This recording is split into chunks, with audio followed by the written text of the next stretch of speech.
right hand, please. You swear the testimony you're about to give today will be the truth, the whole truth, and nothing but the truth, so help you God. I do. Consent, city. State your full name, please. Pamela Ann Smart. Were you born with the name Smart? No, I was not. How did you get the name Smart? I was married in May of 1989 to Greg Smart Why did you marry Greg Smart?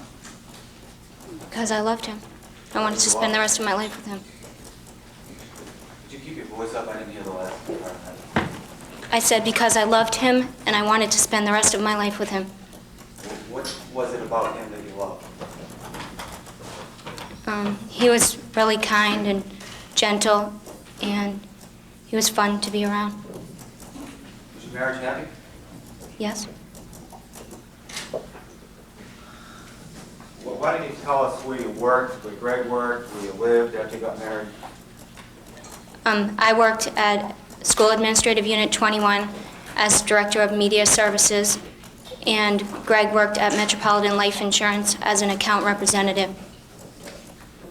Right after your wedding, where did you live? In Derry, New Hampshire, Where? 4E Misty Morning Drive. Did you have any problems in your marriage? At what point? In the summer of after your marriage? No, Did you have any problems in the fall after your marriage? no, In the winter after your marriage, did you have any problems with your marriage? yes. Did you tell the people in the jury about that? Well, basically it started in December of 1989. What happened? There was a time when, I believe it was before Christmas, I don't know the exact date, when Greg didn't come home one night. And he came home the next morning. Was that something he did often? Never. Without me knowing where he was. What did you do on the evening when he didn't come home? I didn't even know he wasn't home till the next morning because I had gone to bed at about 10 o'clock, and he sometimes didn't come home till 11 or 12, or it mattered when he had appointments. I mean, most of the time he was home by at least 10:30, but I had fallen asleep at about 10 o'clock at night. Do you remember when you woke up the next morning and what happened? What time? Yeah. Well, I went to work that day, so I would assume it was probably around 6:10. Was Greg there when you got in? No, he was not. When was the next time you saw Greg that day? That morning, shortly thereafter, about 5 minutes after I woke up. Did you tell the jury what occurred then? He had come in the door, and I asked him, obviously, where he had been. And he had said that he had gone out after work with a friend, Bruce, from work, and he had gotten drunk and slept over at his friend Bruce's house. And I obviously asked him why he didn't call me and why he didn't tell me where he was, and he said because he knew that I would have been asleep, and he just came home the next day. Did you accept that explanation? No, I didn't believe that. And I told him that I really didn't believe him. And he said that he was telling the truth and that he was tired and that he didn't want to talk about it and that he would talk about it later. But yeah, I was mad. Did the subject ever come up later on? Yes, it did. He called me at work that day. I went to work, and he called me at work, and I asked him where he had been, and again, he gave me the same story. Did you believe him the second time? No, I did not. How did you react when he told you again? I told him I would talk about it when I got home, that I didn't want to talk about it on the phone at work, because when I talk on the phone at work, there's other people around, they can hear. Did you talk about it at home? Yes, I did. Could you tell us about that?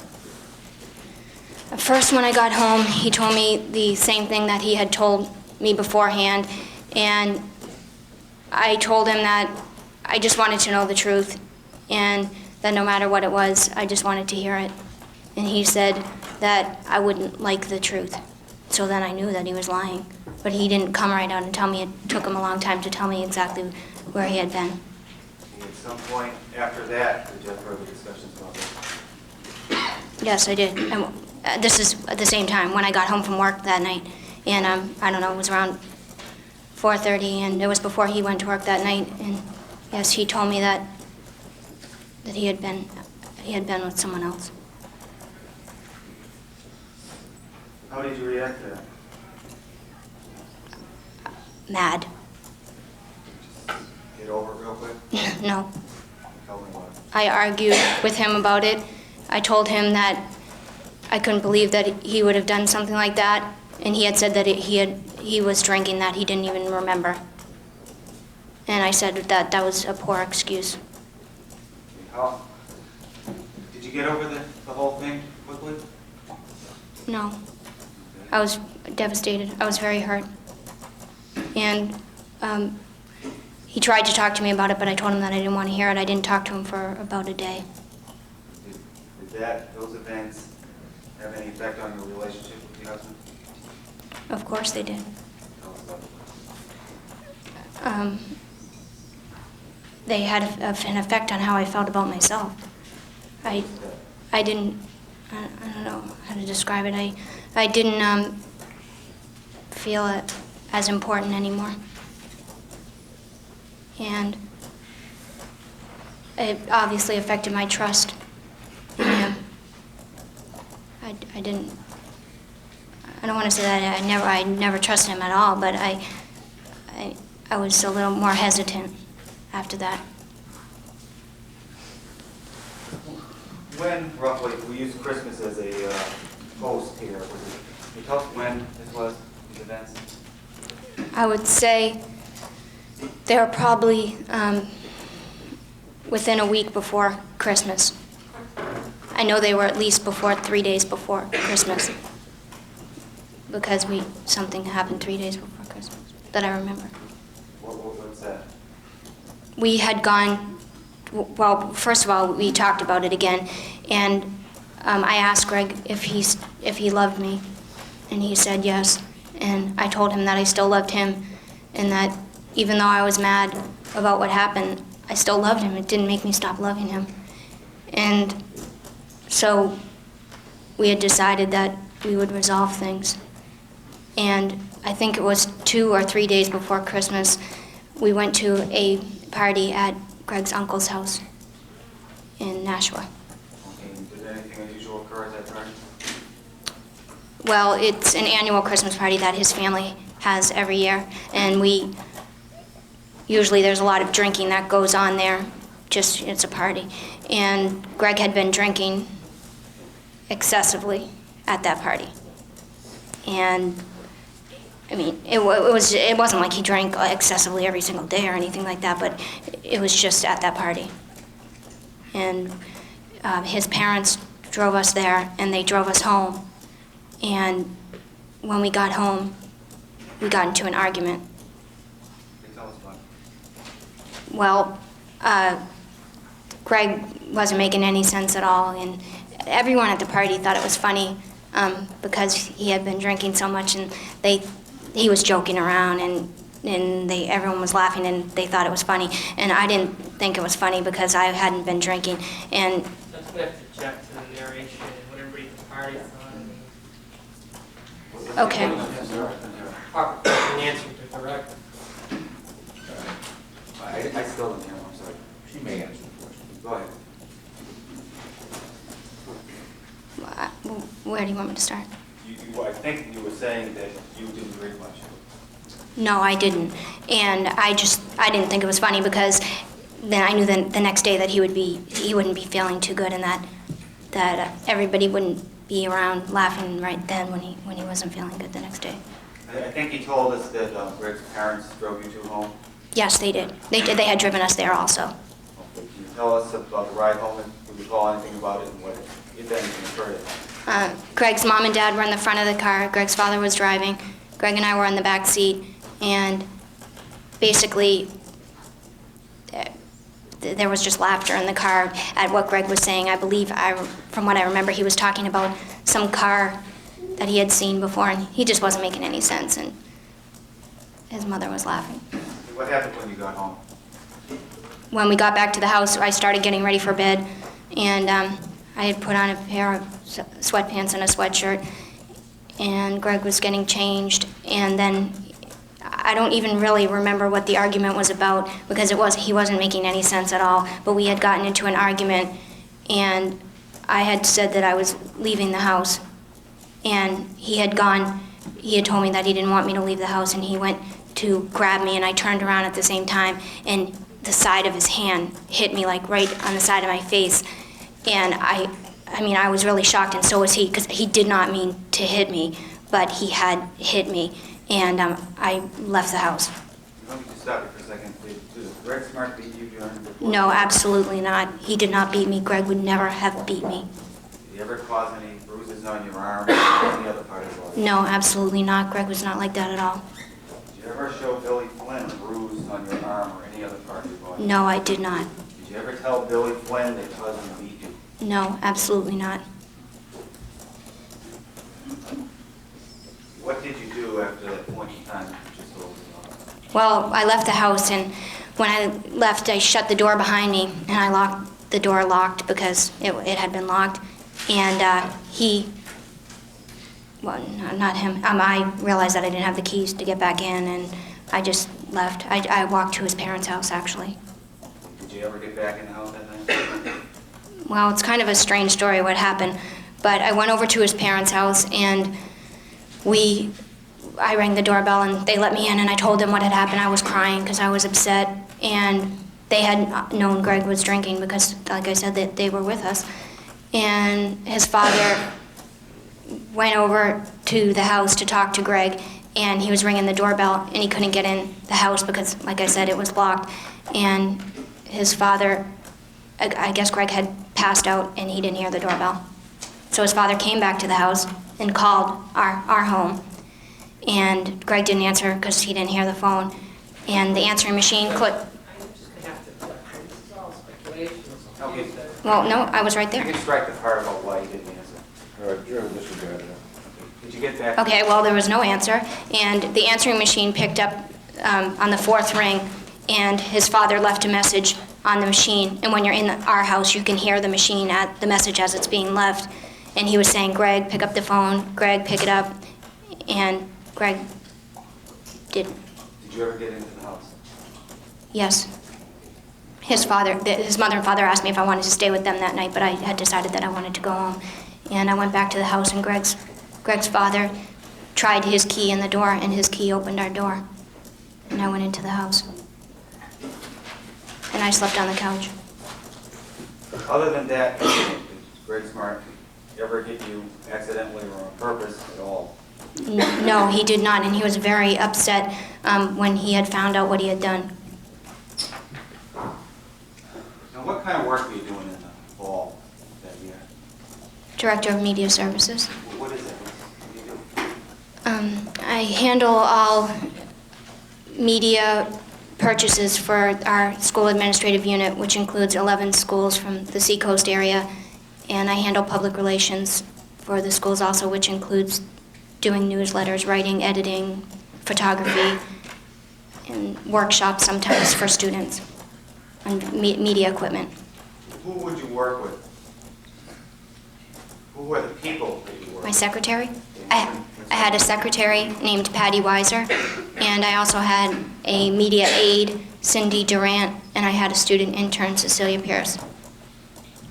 But I don't believe Cecilia Pierce was my intern in the fall yet at that point.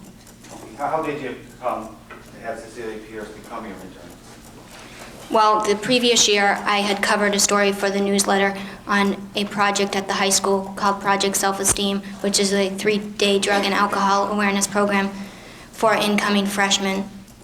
And I covered the story, and at the time I covered the story, I was asked if I would be interested in participating as a facilitator the following year.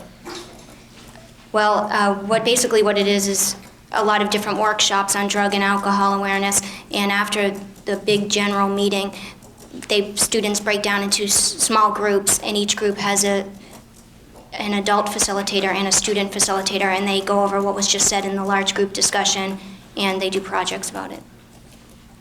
Okay, you were telling us that you were in that group, and did that have something to do with me, Cecilia? well, eventually the next year I came back and I was in that group. I was asked if I would be interested in helping Mrs. Kinsman, the guidance counselor at Winnicott, with the student facilitators for the following year. And in that group of people, that's when I met Cecilia Pierce. Did you like her, dislike her? What were your feelings towards her? Well, my feelings when I first met her were just as feelings for any student in the group. I was just interested in helping. Did those feelings change over time? Well, the first day, Cecilia came up to me, and she was very friendly. She started talking to me with a friend of hers, Rachel Emond, and she kind of just ended up hanging around and staying close to me throughout the Project Self-Esteem group, and we became friends. How did it happen that you became your intern? At some point, she indicated an interest in journalism for herself. She had said that she was interested in going to college for journalism, and when I would describe my job to her, she had said that she wouldn't mind having a job like mine. It sounded like fun. And I had said that maybe she would like to come over sometime because she might possibly be able to work with me on some projects and see what it was like. Did that happen? Yes, I found out that Winnicott had a intern experience-based education program where they had placed student interns in work environments through one of the teachers over there, Janice Petro, and I talked to Miss Petro about it, and she had said that that would be a good idea if Cecilia wanted to work over there, and she did become my intern. You know a fellow named Vance Latimer Jr., also known as J.R.? Yes, I do. I met Vance Latimer at the same point where I met Cecilia Pierce, which he was a student facilitator in Project Self-Esteem. Close friends with Vance Latimer Jr.? No. You know a fellow named Pete Randall? I mean, you saw him testify here, but did you know him back there at this point we're talking about? I knew who Pete Randall was, but I, in my life, had I think, 2 conversations with him. Before that, I just knew that he was a friend of some of the students. What was the subject of or the nature of the conversation you had with Pete Randall in your life? One conversation, well, actually, I don't know if I've ever spoken directly to Pete Randall. He was part of a conversation that I was in. One was about motorcycles. I don't really remember. You know, was Bill Flynn in this group? Yes, he was. What was the nature of your relationship with Bill Flynn in the fall of that year? Same as everyone else's, just acquaintances. Did you like him? Yes, I thought he was a good kid. What did you like from him?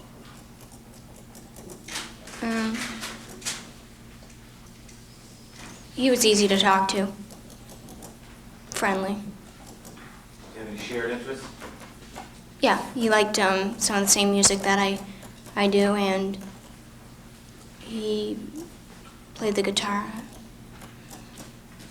Did you ever get involved in any special projects with any of the kids at school? Yes, I did. There came a time when I received a flyer in the mail about an orange juice commercial for the Florida Department of Citrus was putting on, and I had it in my office at one point when Cecilia Pierce was in there working with me, and she saw it on my desk and asked me what it was, and I explained it to her, and she said that she thought it was neat, and I asked her if she'd be interested in doing it and if she knew any students who would want to do it also.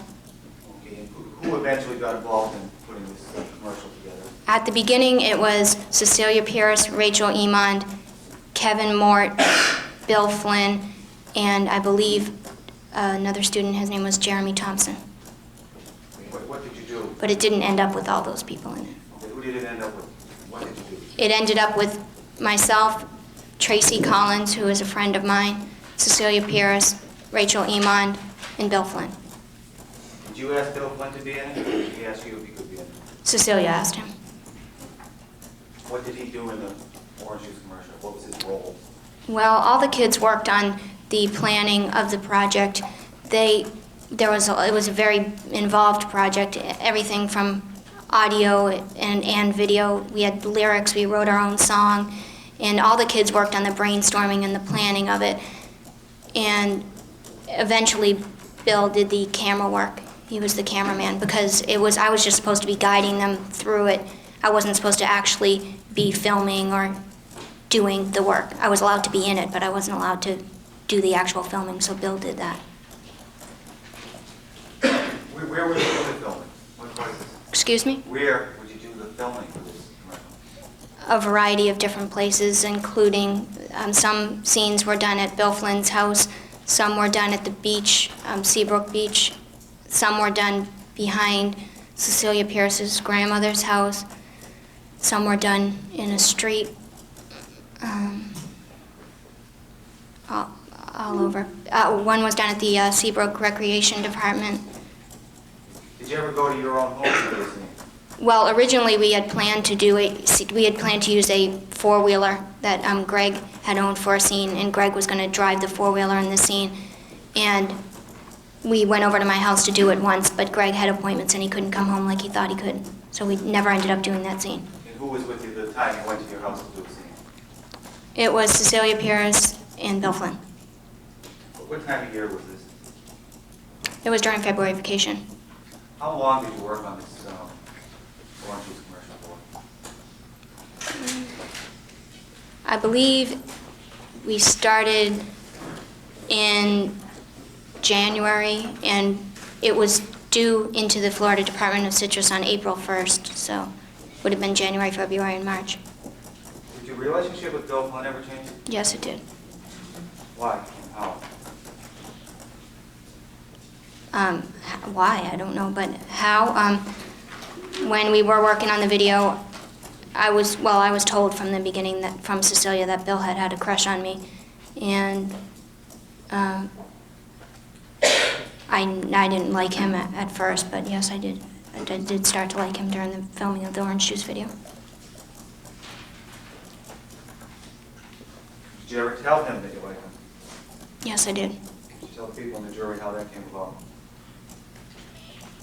Cecilia had said that Bill was talking about me and that she thought that I should talk to him, and I believe he came over to my office, and I had told him that I had known he had liked me and that I thought he was really nice and that I liked him too, but that I was married and that I was not interested in having a relationship with him. What was his reaction to that? He was surprised that I had liked him, but he didn't really say anything. He just kind of sat there. I'm not sure if you said this, but when was this, if you recall? February 5th. Did you kiss him on February 5th? No. I told him I didn't like him. Did there ever come a point in time when you did kiss Bill Flynn? Excuse me? Did there ever come a point in time when you did kiss Bill Flynn? Yes, I did. What happened between this February 5th when you told him that you couldn't have an affair at that point in time? What changed? My feelings. Describe it. What's going on? Well, I didn't set out to have an affair with him, but I did. And in February, I believe it was February 27th or something, it was during February vacation also, while I was over his house. We were working on the video. We were in his room, and he kissed me. Fight him off? Excuse me? Did you fight him off? No. Tell us what happened. He kissed you. He kissed me, and then I went home. Did you talk about the kiss after the kiss? I don't remember. I don't think so. Did you ever, after that day, what was the nature of your relationship? How did things go after that? Well, I really didn't want to have an affair, and I was trying to fight my feelings Were you successful? up until March 24th. What happened on March 24th? Bill came over my house, my condo in Derry. Was anyone with him? What was going on? Why that day? Because Greg was gone to Atlantic City. I didn't hear you. Where was he gone? Atlantic City? Bill just happened to come over there, or was it planned? No, it was planned. Okay, tell us about it. The planning of it? Yeah. How did it I said I was going to be by myself. Cecilia wanted to sleep over, and Bill asked if he could come.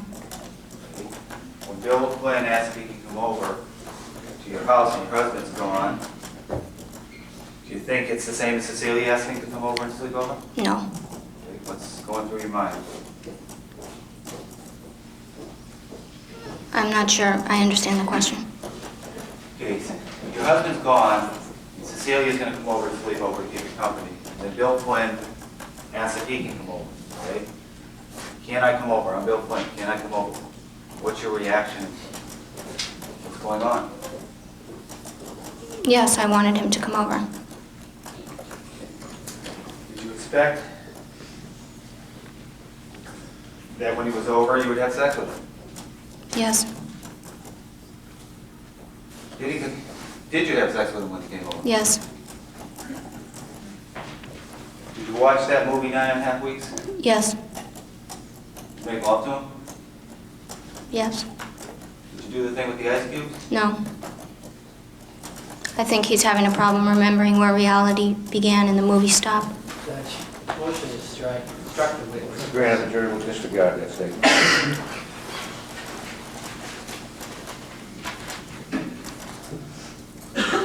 You saw some pictures that were entered into evidence earlier. You recall them? Pictures of you? Photographs of myself, yes. Okay, what were those all about? How'd they happen? I believe they were taken in March or April. They were taken for something in April, so I know they were taken before the end of April. The photos were of myself. I really didn't want to develop them at the usual place where I dropped off my film for school because I knew all the people in there and I really didn't want them seeing photos of me. So I had Bill take the role to Kenny. Okay, and did you get the photos back? Yes, I believe the package, when it was given to Kenny, was also given with another roll of film that was either Bill Flynn's mother's or Bill's. And apparently Kenny had written Elaine Flynn's name on the package because Tracy still has the package. And the film was dropped back off. Kenny, when it was done, Kenny gave it to Elaine Flynn, who opened it, apparently because it said her name on it. Just tell us what you saw. Oh, okay, well, Bill brought the pictures back in and gave them to me at school. Did you give Bill any of those pictures? No, I did not. I was embarrassed of them. When did this happen in relation to, say, the first time that you told him you had feelings for him, the first time you kissed him, things like that? Can you put the pictures in that context? If I had to give an honest answer, no, I couldn't because I can't 100% tell you. Did you ever come to write any letters or notes to Bill Flynn? Yes, Were they love letters? yes, some were. Were some of them sexually explicit? I guess, apparently. There's a note here, I'm not sure if I can dig it out. There's one note that's... I know what you're talking about. Pardon me? I know what you're Okay, talking it's multicolored. Yes, Is that's that- not a note. Okay, well, what is that? That's just lyrics to a song. Did you give that to Bill Flynn at any point in time? No, I didn't. It was inside a tape in my car. Did you ever buy Bill Flynn booze or alcohol? No. Did you ever see him drunk? Yes. Can Yes, you tell us about that? on one occasion. I had picked him up on one occasion with Cecilia Pierce, and he had been drinking Southern Comfort. Well, that's what he told me. I didn't see him drinking it. Where was he picked him up and where did you go to? I picked him up at his house, and we went to Vance Latamy's. I don't really remember the night very clearly, but I remember there was a stop at Vance Latomy Jr.'s house. I believe we went to Salisbury Beach. After you became sexually intimate with Bill Flynn, the night you told us about, 9.5 weeks, how often did you see him? I usually saw him at school every day. How often would you see him outside of a normal context? Well, usually on Saturdays, we would work on the orange juice video, so I would see him then. And sometimes after school, but not always, because we did the video with Cecilia also, and she was working at the time, so she wasn't able to do it every single day. What were your feelings about having him here? I had mixed emotions about it. I was, I don't feel too good about myself. You said mixed. Well, I liked Bill, but I also loved Greg. How strong was your life for Bill Flynn at its peak? I loved him at one point. Did you ever stop loving Greg during this affair? No, never. How did that make you feel to love two people? Confused. What did you think about yourself? Not very highly. Did you ever tell your husband about this? Yes, I did. When did that occur? The Friday before he was murdered.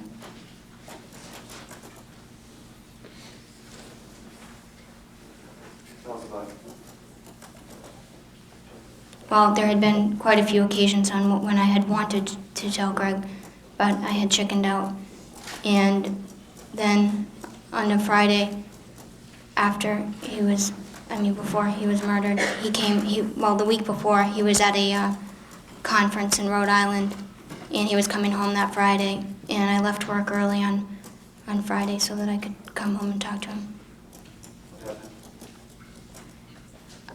He had come home and started telling me about what had happened during his conference, just general talk. And during that conversation, he had told me that one of the other men from, I don't know if it was someone from Metropolitan or someone that he had just met, had brought a hooker back to their room or something, not Greg's room, but to this other guy's room. And he had started telling me about that, and obviously I was wondering why they would do something like that, and I asked him if he had been with this hooker, and he said no. And I brought up the past time that he had been with someone, and he started asking me if I was going to throw that in his face all the time, and if I was just going to bring that up for the rest of our life. And I said something to the effect of that it wasn't easy to forget, and that how would he have felt if I had done something like that. And he answered and said that he wouldn't be too happy about it either, but that he wouldn't throw it in my face for the rest of my life. So then I told him. And he wasn't happy. Did you talk about it that night? Well, we talked about it for about 3 hours that day. And he said that he couldn't believe that I would do that. And I told him that I was sorry, and he asked me if I loved him. I said I did. I did love him. And I told him that it was over with me and this person. I never told him who the person was. Was it true that it was over? Yes, it was. Let's go back a little bit, Dave. You told us about the night you were in with 9.5 weeks, Dave. They loved Billy Flynn. What happens between that point in time, I think you said March 24th and May 1st, sometime late March, May 1st. Well, there was still a relationship going on then. And I just realized that obviously I couldn't have two relationships at once, and that it was going to have to be one or the other.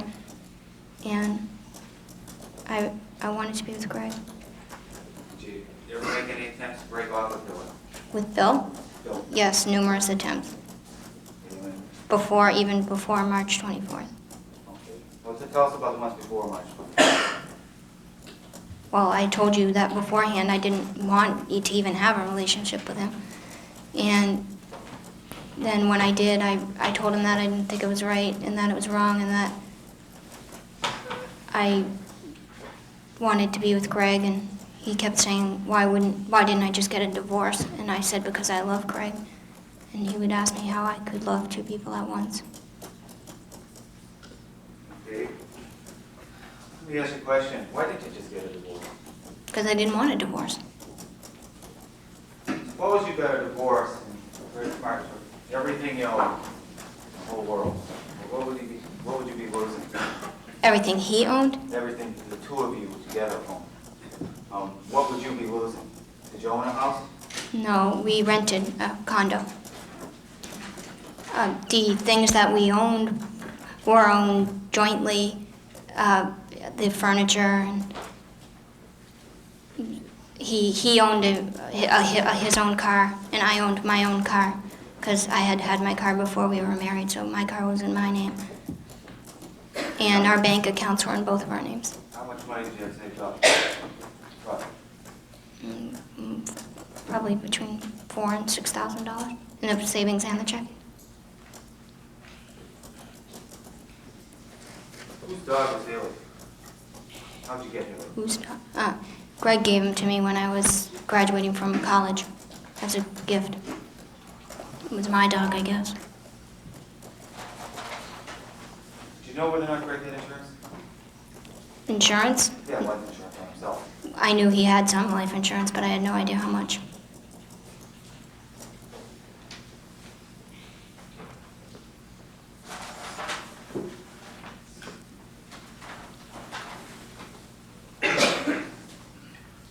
What was Billy Flynn's reactions on the times when you tell him the things you told us earlier about being wrong and wanting having to break it off?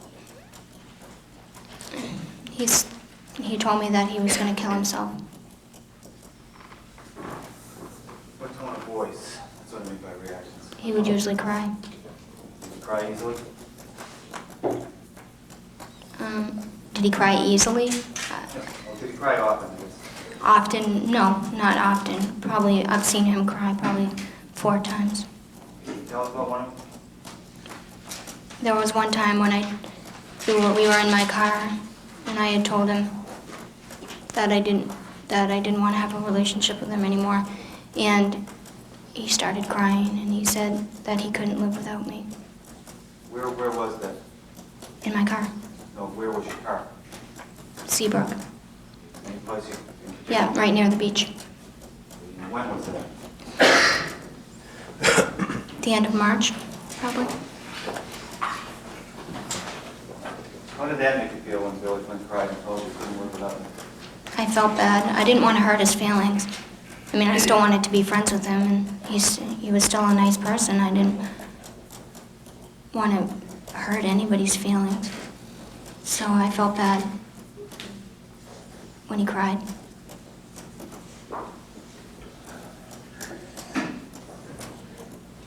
What happened? You indicated earlier that at some point in time you actually did break off with him. Can you tell us about that? There was more than one time. What time? The last time? The last time? Yeah, I told him that there was absolutely no way that I could live like this any longer, and that I was going to tell Greg about it, and he didn't think that was a good idea. He told me that he didn't think that I should tell Greg. Why didn't he think you should tell Greg? He didn't say why, he just, I think maybe because he realized that that would be pretty final. I don't know, I can't speculate on what he thought. When was this conversation? Probably like April 28th, around there. Last week of April somewhere? Yes, it was either the Wednesday or the Thursday in the last week of April. Could you describe Billy's behavior, his emotions as you had the conversation at this time? He was crying. And then he stopped crying. He seemed mad at first, but then all of a sudden he just didn't seem mad anymore. He just asked if we could be friends, and I said yeah, but I thought that it was a good idea if he didn't come over to the media center, because I felt like if we kept seeing each other, that it would make it harder. But he said he couldn't just not see me anymore at all, that he wanted to still be my friend and to come over, so I said okay. Where were the places that you were alone with Billy Flynn over these couple of months? There were times when I was alone. I think there was 2 times I was alone in his house with him. There were numerous times I was alone in my car with him. And at my house. Or sometimes in my office. Well, he would come over periods 3 and 6, I believe, and Cecilia would come over periods 5 and 8. Were they usually together when they were at your office? No, they can't. They have the same different study periods. There would be an occasion every once in a while where either Cecilia or Bill would have one of the others' study period, class canceled during one of the other person's study periods so that they would be over at the same time, but usually they weren't because you can't just skip class over at school. You have to get a pass during a study period. Did Bill ever use your car? Did he ever, Use your car? Did you ever let him take your car? yes, on 2 occasions. Okay, can you tell us about the first? He wasn't driving either occasion, though. He doesn't have his license. Well, he didn't have his license at the time. Okay, tell us about the first occasion. What happened? There was a time when Bill called me at the media center and asked me if he and J.R. could use my car to go to Haverhill. And at first I said no because I didn't think it was a good idea. And then he had called me back and asked me again if he could use it. And I asked him if he could find a ride by someone else. And he had indicated that his friend Chris was able to give him a ride. And then he called back and said that Chris didn't know if he was going to be able to give him a ride and could I just leave the keys in the car and that if he needed it, could he take it and then just bring it back. And I said yes, but only if J.R. was driving because I didn't want someone without a license driving my car. J.R. had a license. No, what was going on that evening? Why would your car have been there? Oh, I was at a meeting. What kind of meeting was it? Either an AOC or an SAU school board meeting. What's AOC? Or a joint board. What's AOC? Administrative Operations Committee meeting. Did you go to a meeting that evening? The evening I lent the car, yes. What happened after the meeting? Well, I went to the meeting. It was upstairs in the SAU office, and I didn't know, obviously, if they took the car until the meeting was over, and I went to leave, and there was no car. What did you do? Well, I wasn't too happy, and I went back into my office, and I figured that I would wait in my office. Well, then I looked out the window to see if they had parked it in a different place, but they hadn't. And then I realized that everyone was going to be leaving the building soon and that I would be left sitting there, and chances were someone would ask me why I wasn't going home. And I didn't want to have to say because I'd lent my car to somebody else and they didn't bring it back yet. So I just closed the door in my office and I shut up. Why didn't you want to say that? Well, because it was lent to a student. Okay, you closed the door and then what happened? What did you do? Well, I heard someone coming down the stairs and my door was locked, and they held onto the door handle like they were trying to get in. So I moved from around the side of my desk around a bookshelf because I figured if they walked inside my office, I would be sitting locked in my office in total darkness, and that would look pretty stupid. So I went around the side, and someone came and got the key, opened up the door, came in, and I don't know what exactly they did, but it sounded like they opened up my desk and closed it. And later on, I found out that somebody had returned a magic marker and an easel into my office. Well, what time was the meeting over there tonight, Pam? Do you remember? Probably around 9:30. How long did you wait in your office until Bill Flynn and J.R. get back? Well, I was waiting in my office. Everybody had gone. Whoever came in my office had left. I heard everybody leave the building. And I was sitting there and the phone rang. And I picked it up, and it was Bill. And of course I said, "Where are you?" And he said that he was still in Haverhill and that he was on his way back. And I told him to hurry up because I was sitting in my office and that I wanted to go home and that I was mad. Did you tell him about hiding behind the bookcase? I believe so. Yes, I had told him somebody came inside the office. Because what happened afterwards was that I tried to get out of the office, and I think the door got jammed or something, and I couldn't get out. And I thought I had locked myself inside the office, and I didn't know how to get out. And I thought I was going to have to go out a window or something, but then after he called and I hung up, I tried the door again, and it must have just been jammed. It had happened before that it had gotten jammed like that on one other occasion. Now, what happened when your car came back? Well, I went out to the car, and it was Bill and Raymond Fowler. And the first thing I said was, "Who is that?" Why did you say who was that? Was Raymond a friend of yours? No, Did you know Raymond? no. I had heard of him, but I didn't know him. I think I had seen him on one occasion, but I mean, I just didn't know what he looked like. I didn't remember. Who were you expecting to see when you walked Bill out? and J.R.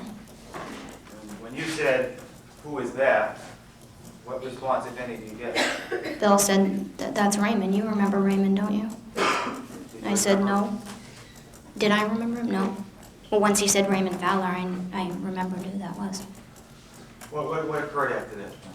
Well, when I got out, opened up the door, they were getting out of the car, and they were both on the side of the passenger side, so I didn't know who was driving at the time. So I got inside the car and asked Bill who had been driving, and he had said Raymond had been driving, and I asked if Raymond had a license, and he said yes. Where, if anywhere, did you go after that? I dropped them off, and then I went home.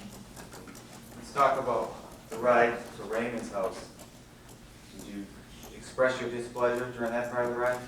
I had talked about how someone had come inside my office, and that was about it. The radio was on. I wasn't really talking because I was mad, and I didn't want to say anything to Bill in front of his friend because I didn't want to embarrass him. Okay, after you dropped Raymond off, did you drop him off first? Yes. Okay, after you dropped him off, did you talk to Bill any further on the way to his house? Yes, I did. I told him that I was never letting him use my car again because he didn't come back on time, and I had to sit in my office and wait, and I was mad because they didn't come back on time because he had said if he had taken it, it would only be gone for like a half an hour or something, and that I was mad. And I was mad that it was Raymond in the car and not J.R. because I didn't even know Raymond, and I really didn't want someone I didn't know driving my car. I asked you this earlier, but how many times was Bill Flynn at your house, ever? In Derry? There. 3, Okay. The first was when he came to film the orange juice commercial. Second was, March 24th. okay, is that 9.5 weeks? Yeah. When's the third time? I don't remember the exact date. The last Tuesday in April. Okay, what was that week? Was there anything special about that week? Yes, I had said already that Greg was at a career school in Rhode Island. How long was Billy there? What happened? One day, one night. You spent the night? Yep. What did you do that night? That night, Eating. Night. ate dinner, watched movies. Who cooked? Who cooked? Yeah. I did. Who did the dishes? He did. Who cleaned up afterwards? He did. Did you do any other chores around the house? Did he? Yeah. He took out the trash. Where do you take the trash? There's a receptacle or trash bin in the back of the condo, and he took it out there. Down cellar, we keep, well, first of all, we have a little small trash can in the kitchen, and then, like, every time that's full, we bring that downstairs in leave it in big green bags at the bottom of the cellar stairs, and when there's about 4 or 5 bags, someone will take them out, and that's what he did. To take them out, you just go down to the cellar and get them, bring them out to this trash receptacle, right? Exactly. And how do you get from the down cellar to the outside trash receptacle? You go through the bulkhead. I've never done it myself personally. Greg always did that. Did you use the bulkhead yourself? Right? On one occasion, I did. What was that for? For my dance studio had a garage sale, and I believe the summer before that, and I had taken some of the stuff home and I brought it back through the bulkhead.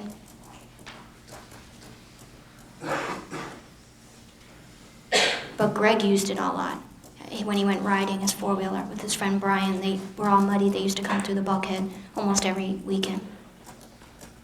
You heard Billy Flynn testify that he needed some bullets to kill your husband, and that you went to a bank in Hampton, New Hampshire, I believe you said, a movie theater, and took out money and you needed $30, I believe you said. Right.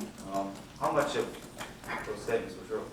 None. Your Honor, the jury will determine what's true in this case. Well, I can say that I did never go Just to a moment, just a moment. Whether or not the statements are true, is up to the jury. Whether or not, in her opinion, he made those, or she did what he testified to. She may answer. The truth of any matter, goes with the jury. I take it the objection's overruled now. No, the objection is sustained in part. She may answer the question, but not the question, was the statement true? That's a matter for the jury. Okay. I did not ever give Bill Flynn $30 to buy bullets to murder Greg. Did you have a bank in Hanford? Did I have a bank in Hampton? No. Well, after the murder, I did, but not before the murder. Okay, before the murder, where did you do your banking? Where did Greg do your banking? His bank? Bank of New Hampshire in Nashua. Well, I just used the automatic teller machine card, but Greg was the one who made the deposits at the actual bank. It was near his work. What kind of accounts or account did you have at the Bank of New Hampshire? Both the savings and checking. Whose name were on the accounts, if you recall? Both of ours. Did you go to any automatic teller machine in Hampton? And so let's say Billy said it was shortly before the murder. Let's go a week before the murder. Did you go use any automatic teller machine in Hampton? Not that I remember. Did you write any checks by the Bill Flynn or for Bill Flynn during that period of time? No.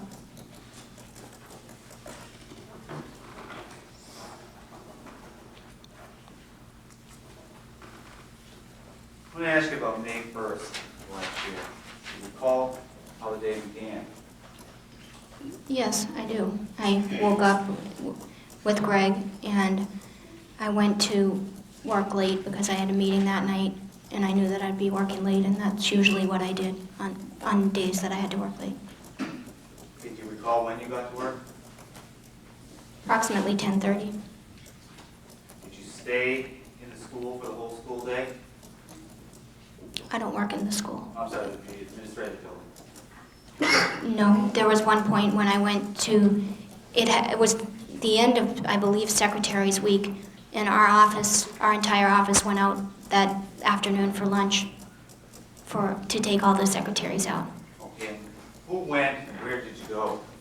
We went to the library restaurant in Portsmouth, and my entire office went, which is probably about 15 people. Okay. Did Patty, your secretary, go? Oh yes, that's who I was taking out.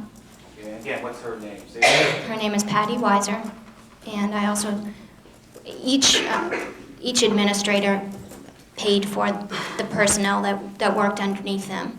And so I paid for Patty and I paid for Cindy Duran. Up to Portsmouth, from leaving there, going up to Portsmouth, eating lunch and coming back. Can you give us some idea of the times involved? We left the office at approximately 11:30 because the meeting at the library was at 12 o'clock, the luncheon meeting. And we got back after school had ended at Winnicott for the day, because I remember that the buses were already gone and everything, so about 11:30 to 2:30. Now, again, did you meet with Cecilia Pierce during that period of time and talk to her about the murder that was going to happen that evening? It would have been physically impossible considering I was not in the building.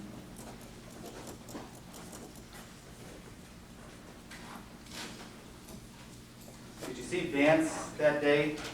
Vance Lattamy? Yes, I did. Where did you see Vance Lattamy? After school, I got a phone call at about, I think it was about 3 o'clock, and it was Bill, and he had asked me if I could give he and Vance a ride to Haverhill to get Vance's grandmother's car. Okay, well, when did Bill, had you seen Bill earlier that day at all? Had you seen him at No, school? I had not. I just said I wasn't. The only time I got to work at 10:30, and I immediately had a meeting with the superintendent about the meeting I was going to that night.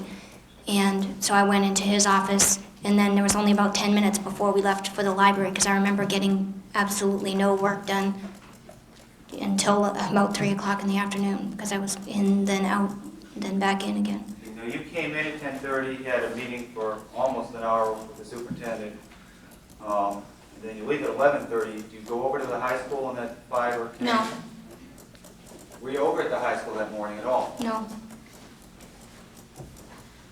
Bill Flynn that morning over at your office at all? no. I remember when I got there, Patty Weiser had said that Bill had Question, been, Your Honor. Just saying. forget it. Okay, did you, a better question for me to ask is, did you see Bill at your office? No, I did not. Now, you started to School, tell us well, let me just say one other thing. School ends at 2:17, and so I got back at 2:30, so after school, they were already gone also. started to tell us a little bit earlier about a phone call from Bill and wanting a ride. Yes. Did you give him a ride? Well, originally he called and said he wanted a ride to Haverhill so that JR could pick up his grandmother's car. And I said that I wanted to get to work because, like I had said, I hadn't really done anything that day. And I said no. And then he called me back again and asked me again, and I said yes.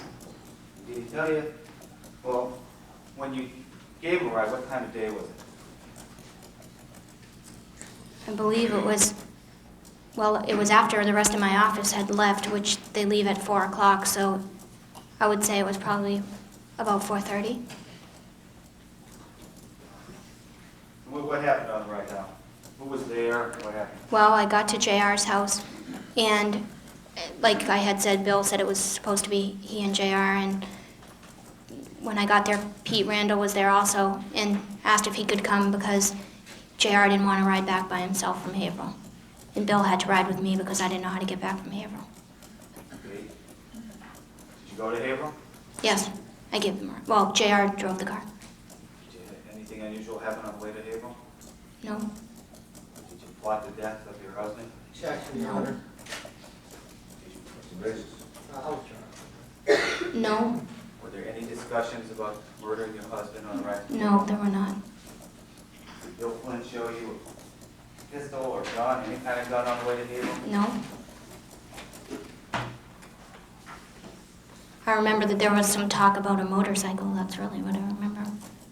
Bill was talking about a motorcycle that he wanted. Was JR driving the car at this point? in time? Yeah, and we also talked about my car. JR had asked me about my car, if I liked it, and he said he liked driving it, and just things like that. Was he driving fast? Yes, he was.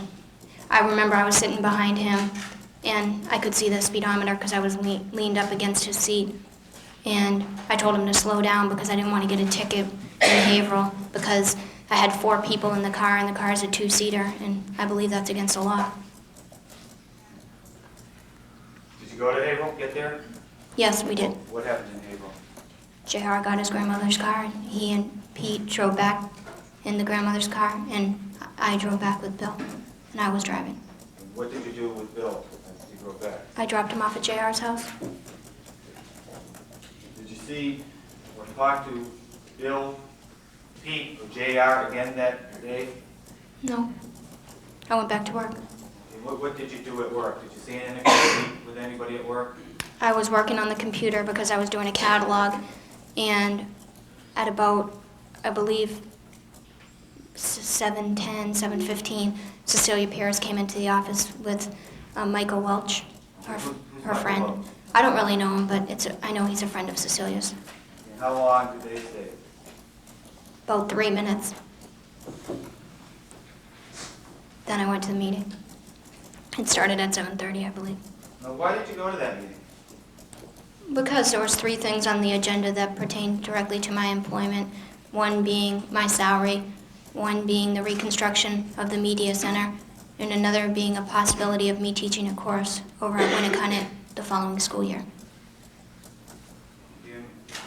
What role were you planning on playing at the meeting? None, really, just to listen and gather information. I was very concerned about the fact that the media center was supposedly undergoing renovations that would make the elimination of materials almost absolute, and I was concerned about what materials would have to be eliminated and what effect that would have on the schools. So I just went to listen, basically, and if anybody had any questions, I figured as the director of the media center, I would be able to answer them. Brent, can we take a recess for a moment? Why don't we continue for another 15 minutes, that's right for lunch.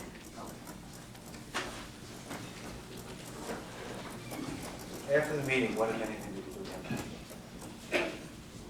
I believe Patty Weiser's husband, Cal Weiser, who's on the Winnicott School Board, walked me out to my car because it was dark, and usually someone would walk me out. And where did you go? Home. Tell us what happened when you got home on May 1st, 1990. I drove up to the house, and I went into the garage, and I went up to the house and I noticed that the outside lights weren't on. And I remember thinking that that was odd because Greg usually left them on when he knew that I was going to be late. But, you know, I didn't think it was anything major. I just remember thinking it was odd. And I walked up the steps and I put the key in the door, and when I pushed the door open, I turned on the light and I saw Greg. What did you do? Well, it all happened in a matter of, like, not even a second, I don't think. And I remember seeing things near him, like a candlestick and a pillow, and I remember the first thing I thought was to go get help. And I said Greg's name, and he didn't answer, and I ran out. It all happened really fast. It's hard for me to remember exactly what order. Did you know Greg was dead then? No. I didn't know what was going on. I thought that someone was in the house still, though. I remember thinking that to run somewhere else and call the police. What did you do? I ran next door, and I started banging on the door, and no one would help me. It seemed like it was taking forever, and I was ringing the doorbell, and I was screaming, somebody call the police, someone help me. And they didn't come fast enough. I mean, they might have, but it just seemed like forever. And so I ran to the next door and started banging on it, and they didn't come. And I ran to the next one, and by that time, the girl was already coming down the stairs, because I guess she had heard me screaming. They let me in the house. They opened the door and asked me what was wrong. And I said, there's something wrong with my husband. Someone call the police. How long was it before the police got there? Like a second. I mean, apparently someone had already called 911 before this man did. What did you do when the police got there? Do you remember? Excuse me? Do you remember what you did when the police got there? I remember I went back outside the house, and there was all kinds of cars and people had come outside, and I remember everyone was asking me what was wrong. Everyone was saying, "What's wrong with him? Is there something? Did he have a heart attack? And is he having any health problems?" And I kept saying that no, I don't know. I was crying, and someone asked me if there was anyone that I wanted to call, and I said call Greg's parents, and I gave them the phone number because they live right around the corner. While this was going on, where were the police going? If you know, what did you see them doing where you were? I don't know. I was on the knees I was on my knees on the ground. I don't remember. I mean, I'm sure they were going inside the house, but How long was it before the police came up and gave you any information? before I got any information, the Smarts had arrived. Greg's brother, his mother, his father, in Greg's brother's car, and they got out of the car, and they were all still in their pajamas, and they were like jumping out of the car, and they were asking me, "What's the matter? Where's Greg?" And I was screaming that I didn't know what was wrong. And Greg's mother tried to go inside the house, but the police, they wouldn't let her inside the house because they were all outside blocking the stairs. And she was screaming that she wanted to get in, and everyone was screaming at me what was wrong, and I didn't know, and I was crying. And then the EMTs or whatever, ambulance came, and two men went inside the house, and they came back outside of the house, and Greg's brother said, how come no one's helping him? And everyone was screaming, how come no one's doing anything? And a policeman came down the stairs. He said, because he's dead. You know what you did after that night? No, I have no idea what happened, except for I remember being at the Smarts' house. That was the next thing, and I have no idea how I got there.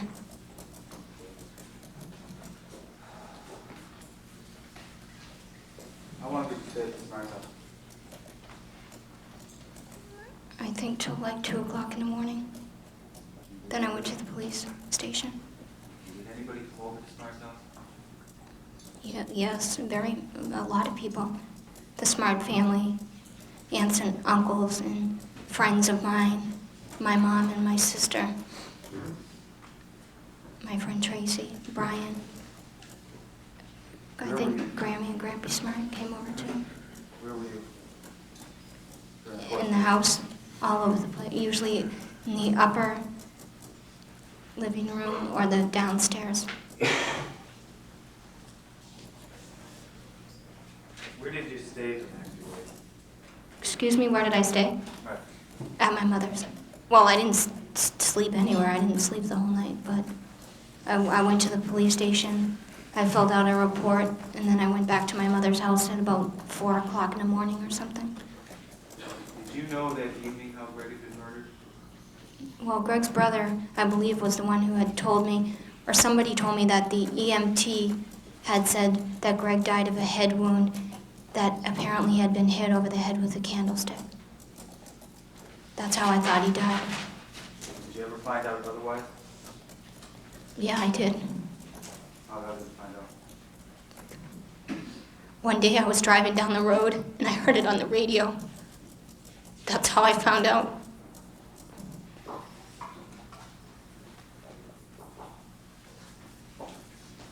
We take a break on that. I know it's early.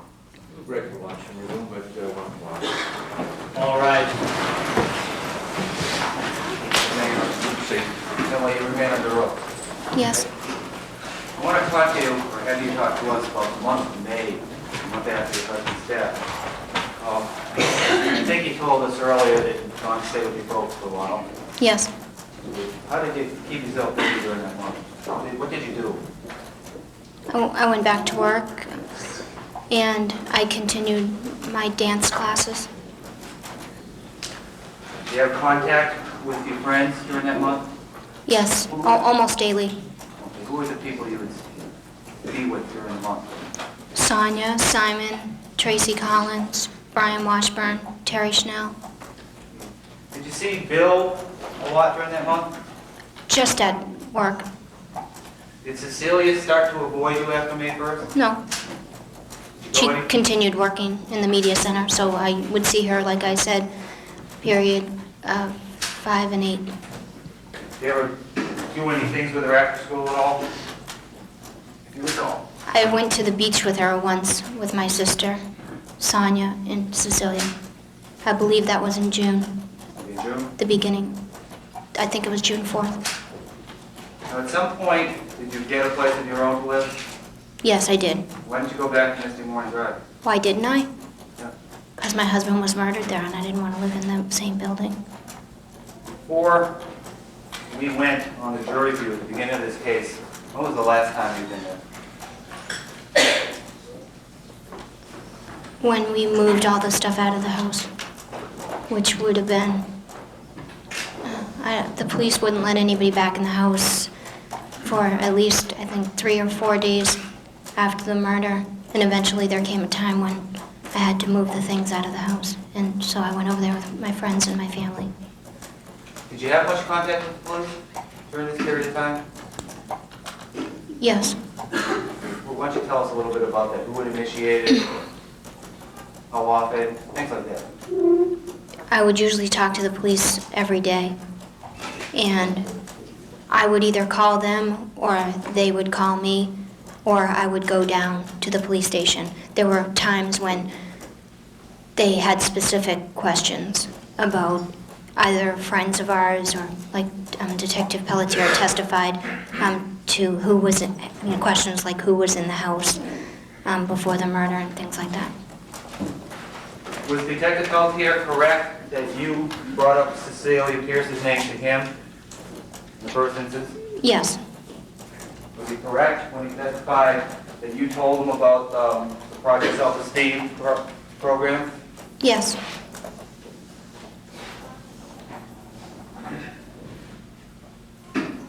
Did you go on television sometime, or were you interviewed by Channel 9 at some point? Immediately after the murder, I was contacted by numerous media sources Bill Spencer in particular, quite a few times, and he was leaving messages at the home of my parents where I was staying, and he wanted me to go on camera and talk about the murder. What was your reaction to that? Initially, I didn't go on camera.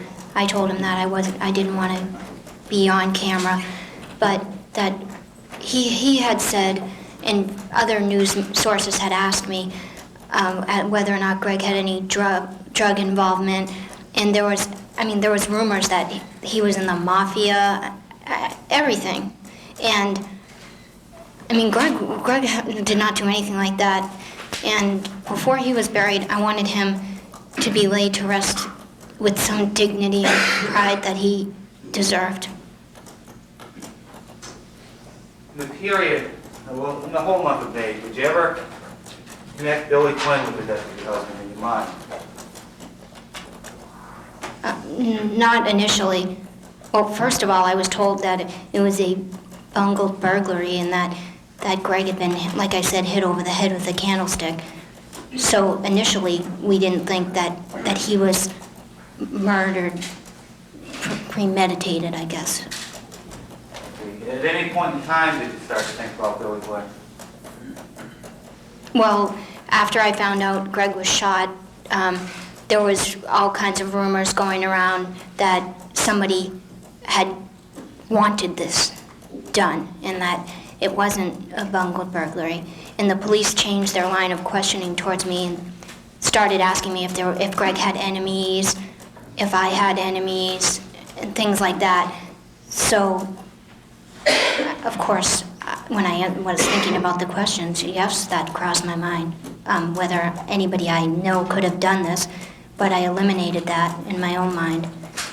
Then there came a time, I believe it was about a week after the murder, when I went back to work with my mother just to stop into the office, and I had occasion to go over to Winnicott High School to talk to the guidance counselor, Mrs. Kinsman, and when I was over there, I saw Bill Flynn. Did you ask? Well, tell us what Bill Flynn, how he acted when he saw you, what occurred? Well, like I said, I wasn't going over there to see him, and when he first saw me, he was surprised to see me. Well, I had seen him once before that at the wake, but that wasn't the first time that I saw him after the murder. But when I saw him in the hall, he was surprised to see me, and he stopped and talked to me, asked me how I was doing. Was any mention made of your husband's death in that conversation? Yes, that's why he asked me how I was doing. He wanted to know if I was okay, and just the same question. He asked me the same questions every single person that I saw was asking me how I was doing, if there was anything they could do for me, things like that. And then he started asking me questions about the police and if they had any leads, and had they found any evidence or things like that. And he kept going on about that, and that was the first time it ever came across my mind, could he have done this? Did you say anything along those lines to him? Yes, I did. I said, Bill, you didn't have anything to do with this, did you? What did he say? He said, no, I was crazy. That he thought I must be losing my mind, that he couldn't believe that I would even ask him that, and that I should go to a psychiatrist. That's what he said. You mentioned He was mad. He was mad. Did you accept his denial at this point in time? Yes, I did. I felt bad afterwards that I had accused him of that. You mentioned a moment ago that you saw him at the wake. Do you recall, I believe it was Cecilia Pierce, testified that she went to the wake, and that when they came up to see you at the wake, I believe she testified that you said something to the effect that you were glad to see them, but they made you uncomfortable and they should leave. Do you recall her saying that? I recall her saying that in this courtroom, Right. but I don't recall her saying that at the wake, but I remember saying that they made me uncomfortable. Why did they make you uncomfortable? They all didn't make me uncomfortable, but Bill did. Why? No, I didn't know at the time that he had done it. Why did you But make he it made me up? uncomfortable because of the relationship that I had with him.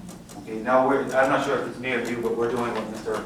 Halverson's called Dublin. We're talking over each other. So let me finish the question. Okay.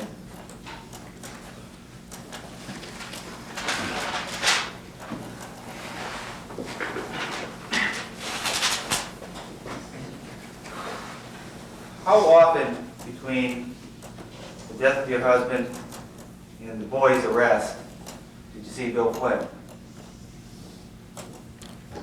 After you've gone back to work? I usually saw him at the media center,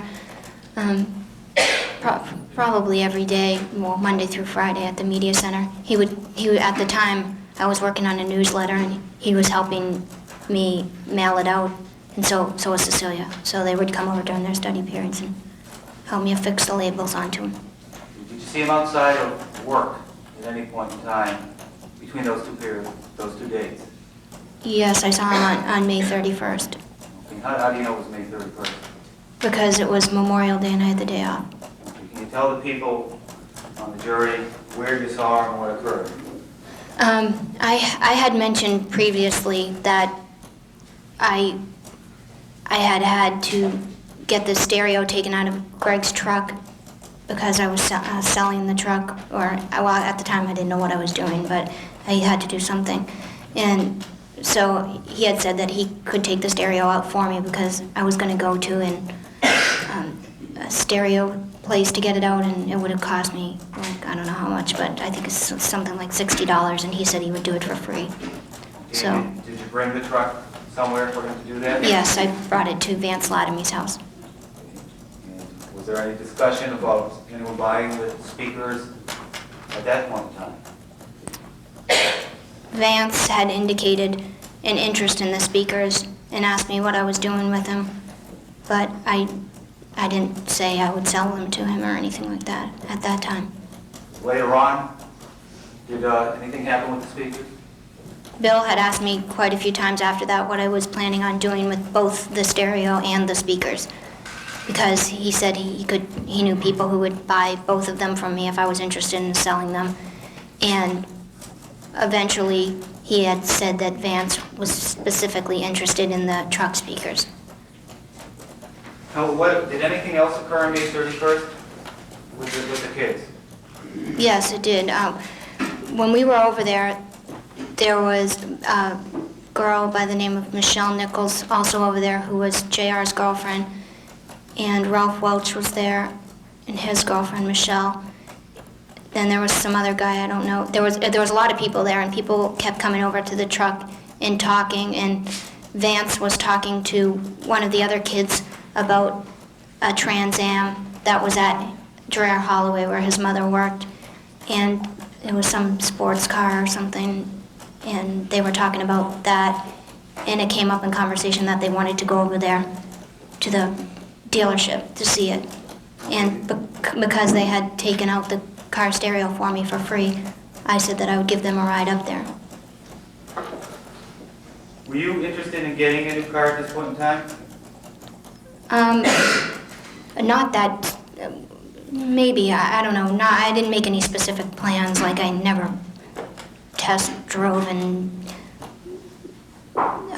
done financing on a specific car or anything like that. But yes, the thought had crossed my mind. Before Greg's death, had he and you thought about getting a car, or had you gone to look Yes. at cars? Well, we've gone to look at cars quite a few times, but nothing serious. I mean, one day we went out driving BMWs, but obviously we weren't going to buy one because they were too expensive. But Greg just liked to do things like that. Okay, after you go to this car dealership, what happens? Where do you go with? Well, it was myself, Bill Flynn, Michelle Nichols, Vance, and Pete. And we went into the car dealership and saw that it wasn't like a car that was for sale, I don't think. It was some big souped up like race car thing. I don't know. I think it was really expensive, or I don't even know that it wasn't something I was looking at to purchase at all. But I met Mrs. Latomy there and talked to her, just met her and went home after. It was nothing big. Okay. When Were there other times, again, between the arrest of the boys and your husband's death that you saw Bill Flynn outside of work? I don't remember any other specific occasion except for the day before they were arrested. Okay, tell us about it. Terry Schnell, a friend of mine, was over my house. I believe it was Saturday, and we were sitting around the house. We were going to go down to the beach just for a drive, and Bill Flynn called the house and asked me what I was doing, and I told him just what I just said. And he said that if I went down to the beach to stop by and say hi. So I went down to the beach. We drove, Terry and I drove, I think we went out to get something to eat. Then we went to Bill's house, and he and Vance were over there. Okay, how long did you stay there? About 5 minutes. It was someone's birthday, and there was ice cream cake, and I had a piece, and then we left. Okay, who left and where'd you go? Well, Terry and I had rented some movies, I think, or there were movies in the house already, I'm not sure. And we said we were going to watch them, and Bill asked if he could come over and watch them too with Vance. So I said, sure, I guess. And they got in the car, and we all went back to my house. How long did Terry stay there? At my house? Yeah. Originally, she was supposed to sleep over that night, but for some reason, either she got a phone call or she called her boyfriend, and she decided to go back up to Derry to be with him. And how long did Bill and Vance stay over?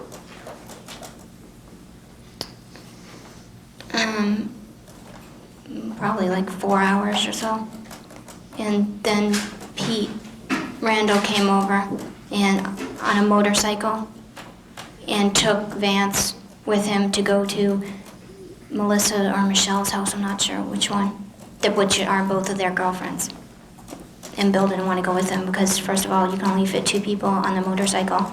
And second of all, because he didn't want to go over with both of their girlfriends and them. Was there any use of the phone, either outgoing or incoming, while those young men were at your house? Not that I remember. Not on that day. Did there come a time when you found out that the boys were arrested? Yes. Okay. Now, That was, I think, the night of June 10th. Or June I 11th. think we were just talking about the night before. Maybe I got lost there. Were we just Okay. talking about the night before? Yeah. Okay. Between the point in time when they're over watching the movies and when you find out, Well, we never watched the movies. okay. Yeah. Point in time they're over there, what occurs? How does the evening end? And Oh, okay. Well, like I said, Vance and Pete left for a little while. Pete never came in the house or anything.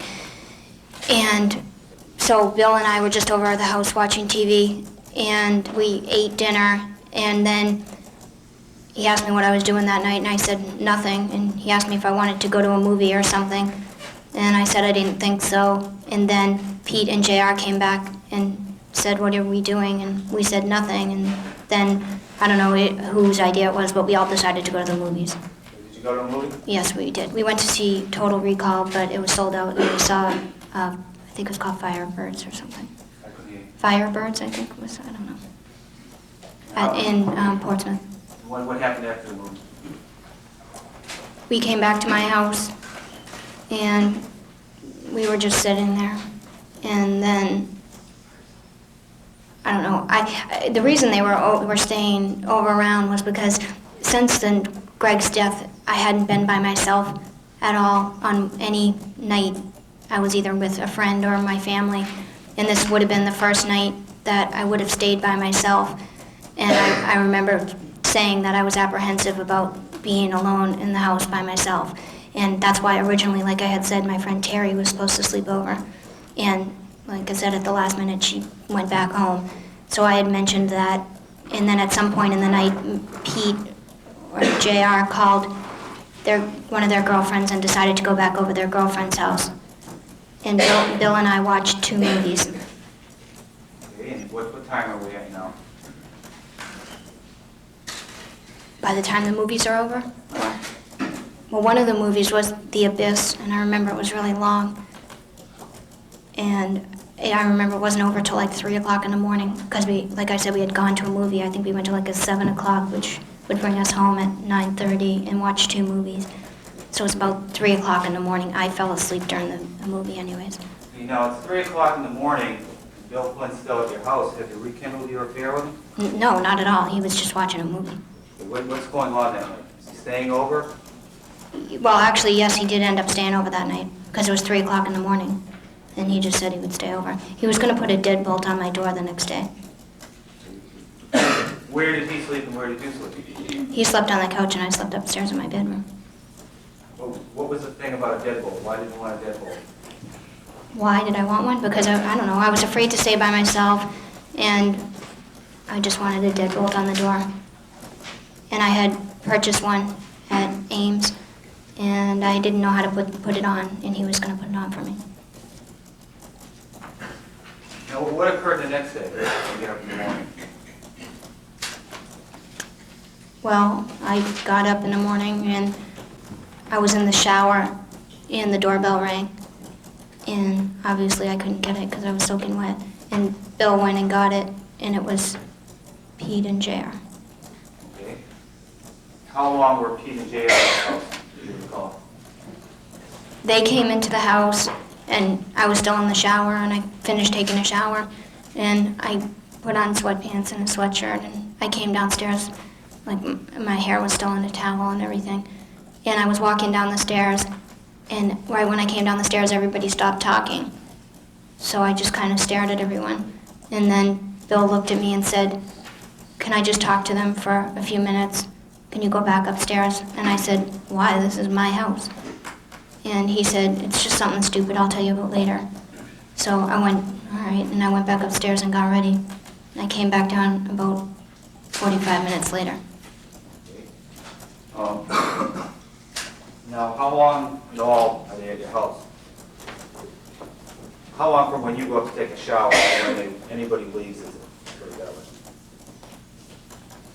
government? 3 hours. Well, I mean, I came back downstairs in between then. Right.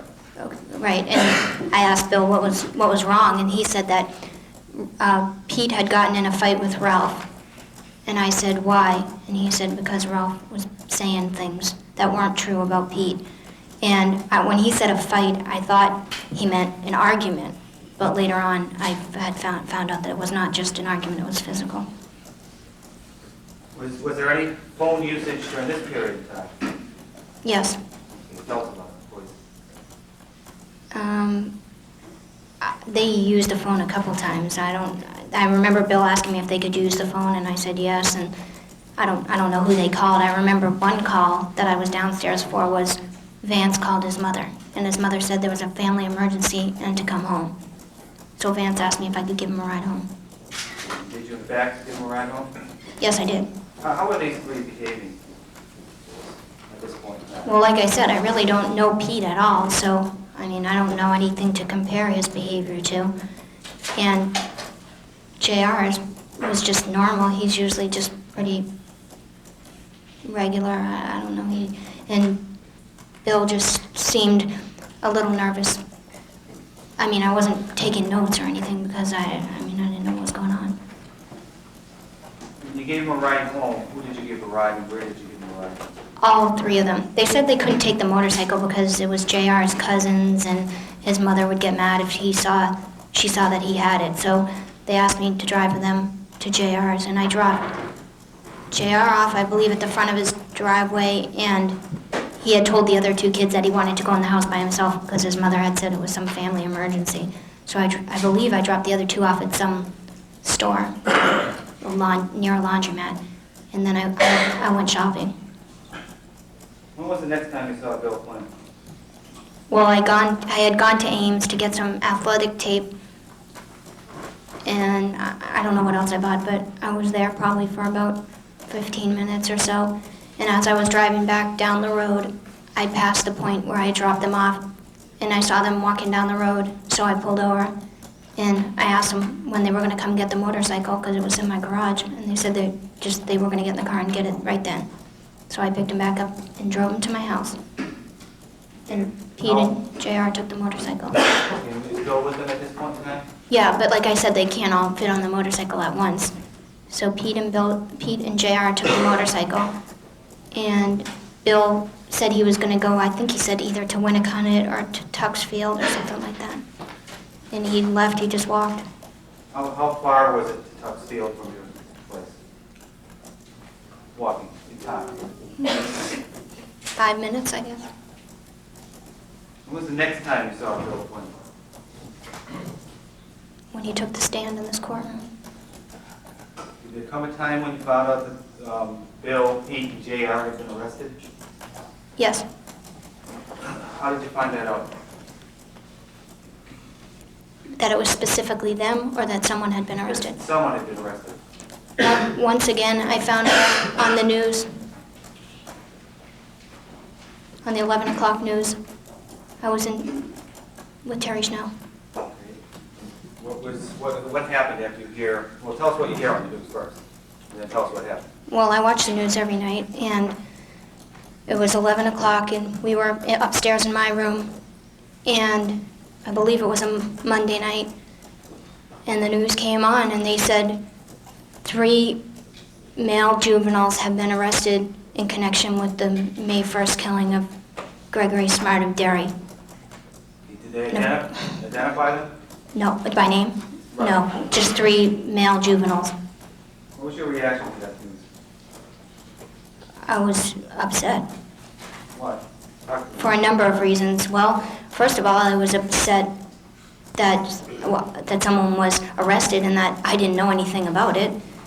And number 2, I was upset because once again I had to find out about something in connection with the death of my husband from the news. And number 3, I was upset because they had said Seabrook, and I didn't know if it was somebody that I had known or someone that was around me or someone who was going to come after me. Someone from their family. I just was upset. Did you do anything that evening to find out who was arrested? That evening, I believe I called Patty Weiser, my secretary, to ask her if her husband, like I said, he was on the Winnicott School Board, if he could call the principal of the school and see if she knew who it was. And what was her response to that? Did you get Patty had no idea. She didn't know anything. I think I called the Derry police too, but I was told that no one from the detective division was in, because like I said, it was like 11 o'clock at night.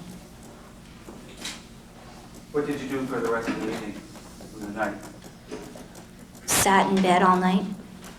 Did you sleep? No, Where was Terry?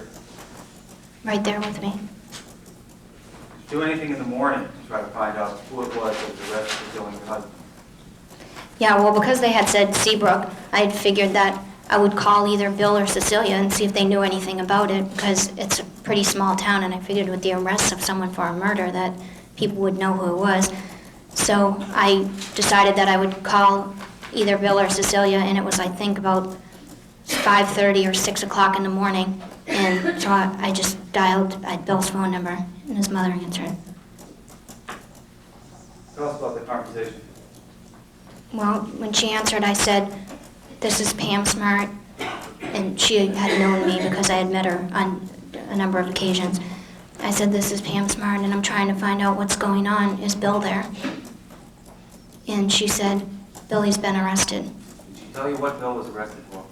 Yes, that was my next question. I said, "For what?" And she said, "For first-degree murder, and Pete and J.R. are accomplices."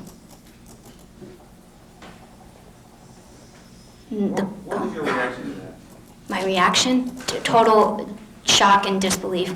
That I could not believe that Bill could even be arrested for this. And I thought my first initial reaction was, oh my God, they found out about the affair and they've arrested the wrong person. The wrong person? Yeah, because I didn't think Bill could murder someone.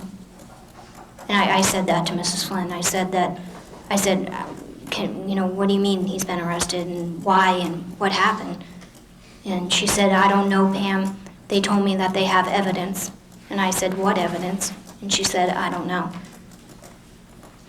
And and then she said, I said how or why or I don't know. I was asking all kinds of questions. And she said to me, "I think you better get a lawyer." And I said, "What do I need a lawyer for?" She said, "You just better get one." Oh, what was your reaction to that? exactly what I just said, wondering why in the world I would need a lawyer. What did you do? Did you take any other actions that day to find out what was going on? Or did you just let the thing drop? No, I called everybody that I could think of. I called the dairy police, I called my parents, I called first of all my friends were calling me all morning, asking me if I knew who it was. I called the school again. I went over to my mother's house in Windham, and I called Dan Pelletier from the dairy police once again. Did the dairy police give you any information about what was going on and why Billy Flynn had been arrested? No, they told me the same thing they've told me throughout this entire investigation, which is, I'm sorry, we can't tell you anything. And then now, because it was juveniles, they said we can't tell you anything because they're juveniles. What effect over the next few weeks did the arrest of Billy Flynn have on your life? Well, like I said, I was having a very hard time believing that Bill could have committed this crime. I didn't want to believe this. And I was searching for someone to tell me why, how, if this was true. Just everything. Nobody would give me any information. Was this something that you thought about once a day or in passing, or was it?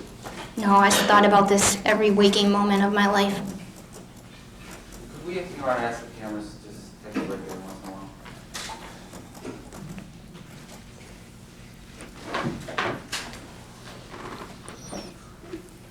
No more pictures, gentlemen, no more pictures. Did you do anything to find out what was going on and why the police thought that your former lover killed your husband?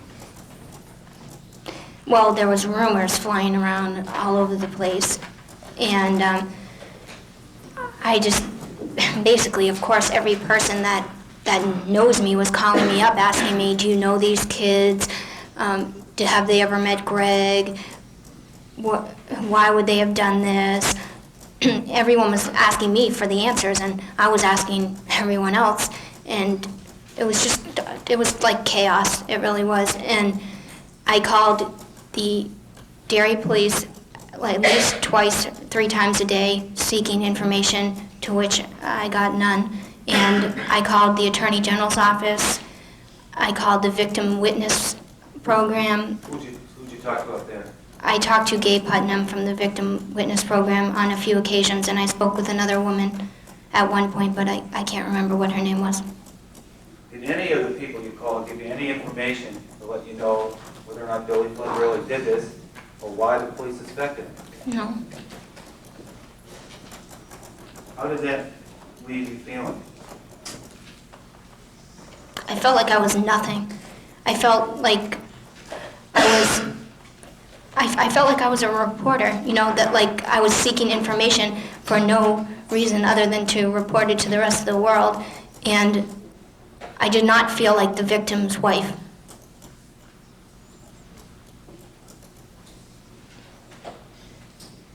Did you see Cecilia Pierce after the boys were arrested? Yes. And tell us about interactions you had with Cecilia in this period of time. You asked to try to get information from her. Yes, my only source of information was Cecilia Pierce and the news. I mean, I would pick up the newspaper and turn on the news every night to find out what was going on in my own life. That's how bad it was. Okay, how about Cecilia? Through Cecilia, basically, I had heard rumors that were going around town, and originally that's what she was telling me, but that changed in time. Was there a point in time when you and Cecilia were both doing a driving education sort of thing? You were teaching her how to drive, or she was driving the car in Hampton, New Hampshire, for around this period of time? Yes. The night before the kids got arrested, I think it was, wait, let me just think. Doesn't matter. All right, I don't know what day it was. Just tell us what happened. What's going on? I was sitting at my house by myself. It was about 8 o'clock at night, and the doorbell rang, and it was Cecilia Pierce and Michael Welch.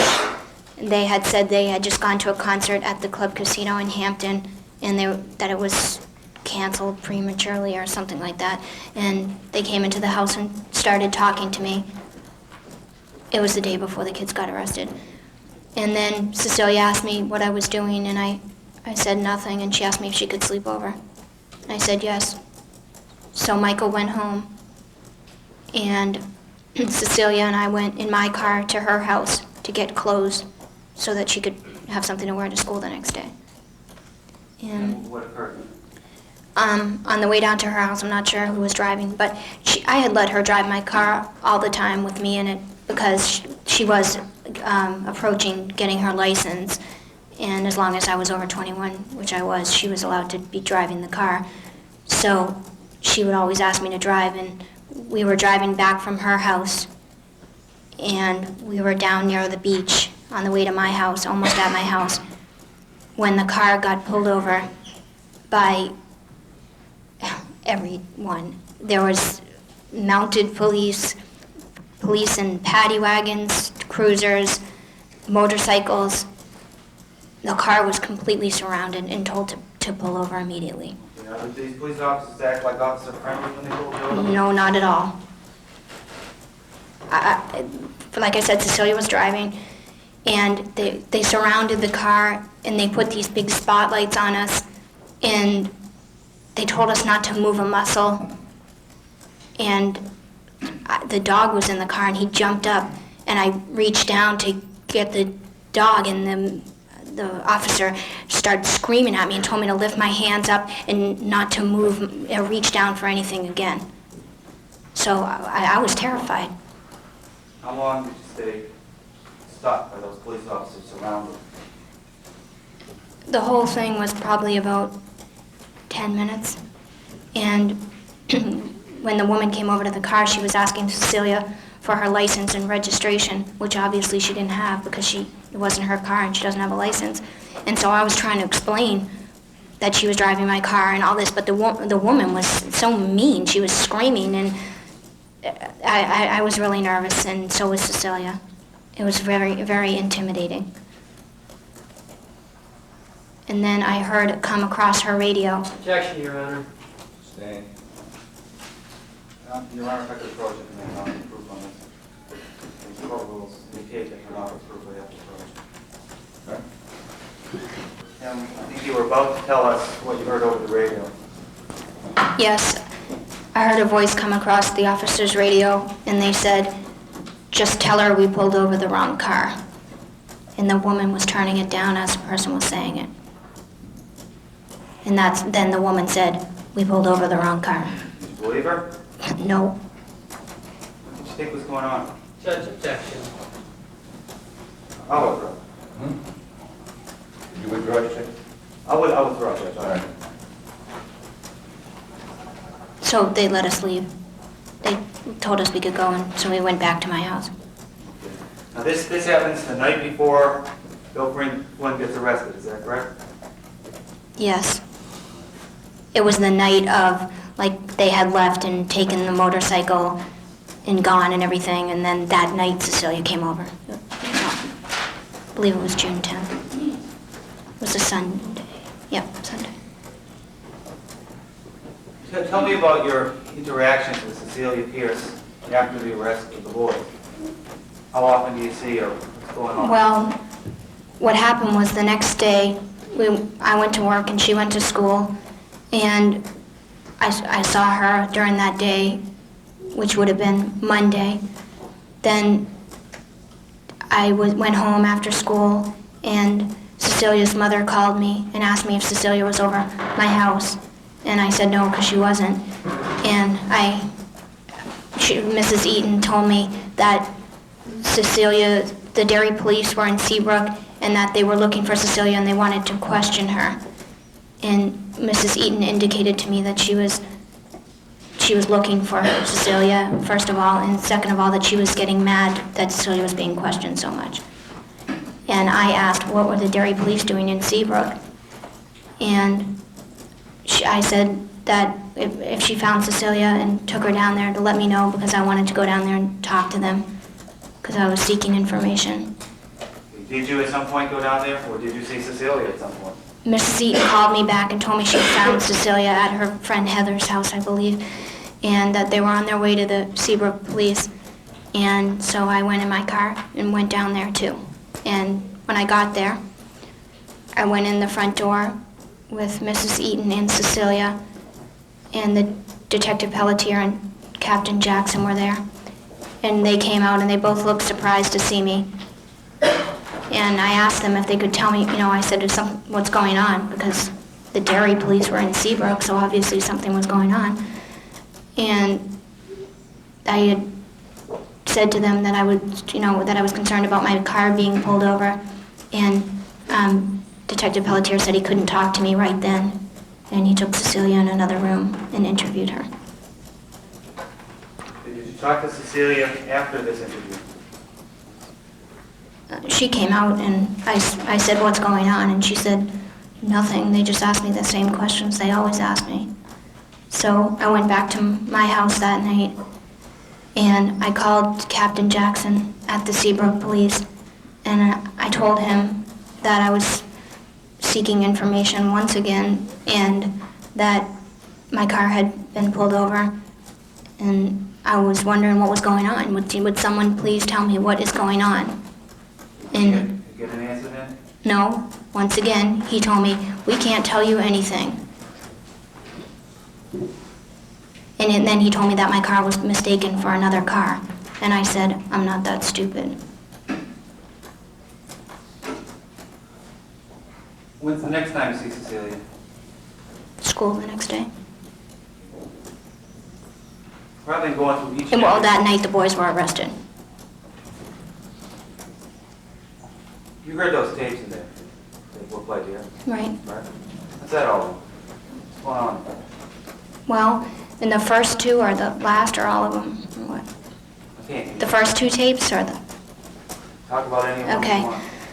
Well, what happened was that after the murder... Objection, it's narration. You can have some proper questions. Narration is proper on direct examination, as opposed to leading. I disagree, Judge. Just telling her to say whatever she feels like about the tapes. I'd like some questions here. Which one we're talking about, what's the proper question? I'll start at the beginning. All right. Tell us about what leads to the conversations on the first tape. What's going on? How do you happen to get together with Okay. Cecilia? After the murder, after the arrest of the kids, Cecilia was calling me on the phone, and she was very nervous, very excited and worried, and saying that she couldn't believe the kids were arrested. So I was wondering what she was so worried about, and she seemed to indicate to me that she knew more than she was saying. So, obviously she knew about the affair, but I didn't mean just the affair, I meant more about the murder. And so she kept calling me, and she would see me at the office, and she was all excited about everything going on. So I thought that she had more information. And once again, like I said, my only source of information was Cecilia Pierce or the news, and I was totally obsessed with finding out who murdered my husband, why, what had happened in that house, and just why no one was telling me anything. So what did you do? Well, I figured that if she knew more about the murder, then she would tell me if I acted like I knew more about it. And I told her, well, she had said to me that she had asked me, did I know about the murder beforehand? And initially I had said no. And then she made a statement to me that if I knew more about it, as long as I told her that she wouldn't tell anyone, and that we had to stick together. So in my mind, I thought that I would play a game with her, and I would say that I knew more about the murder. No, you should play a game. What's the game? What's going on? What's the point of this? To get information.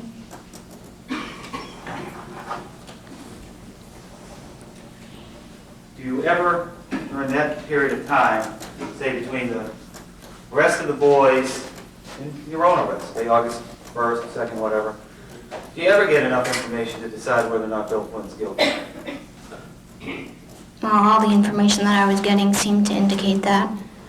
But in my heart, I didn't want to believe it. Why not? Because I didn't want to believe that someone I knew had done this.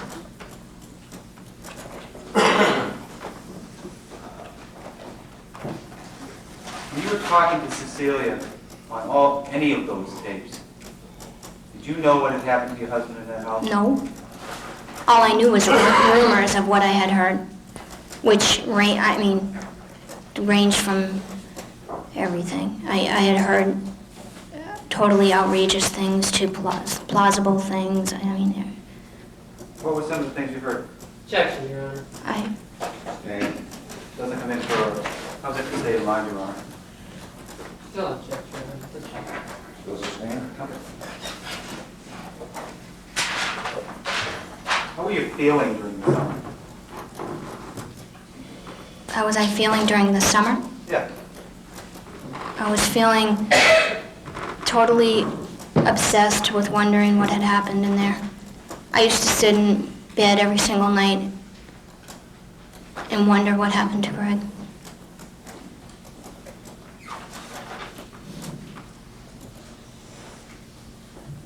I didn't care about anything else. No further questions? Take it to a recess. All right. Finding out what happened to your husband in the summer of 1990 was not all you cared about, was it? It was my main concern. Yeah, what was your other concern? What do you mean, every concern I have had, or? No, I mean the concern about your affair. Wasn't it your concern in the summer of 1990 that the affair not become known? Yes, And you didn't tell anyone in the summer of 1990, right? except for Cecilia Pierce. Except from Cecilia Pierce. And so, a moment ago in direct examination, you said, when you heard Bill Flynn was arrested, you say, oh my God, they heard about the affair, they arrested the wrong person. Of course, you went right to the police to straighten that out, didn't you? No, because I thought if the police knew that I had an affair with Bill, then they would automatically conclude that I was involved in the murder. So rather than get what you thought was the wrong person off and get him out of trouble and go and tell the police about the affair, you thought it was more important to keep quiet and keep the affair quiet. Is that right? Yes, So this was a conscious decision on your part not to tell the police about the affair. right, and also the police never asked me. Oh, they didn't ask you. Oh, if they would have asked you, you would have told them, right? I can't speculate on that, I don't know. Well, tell us. What do you think you would have done if they would have asked you, hey, do you know any motive why Bill Flynn might have committed this crime? What you would have said? I don't know, if I was sitting in a room with police officers, I possibly might have told them. You possibly might have told them.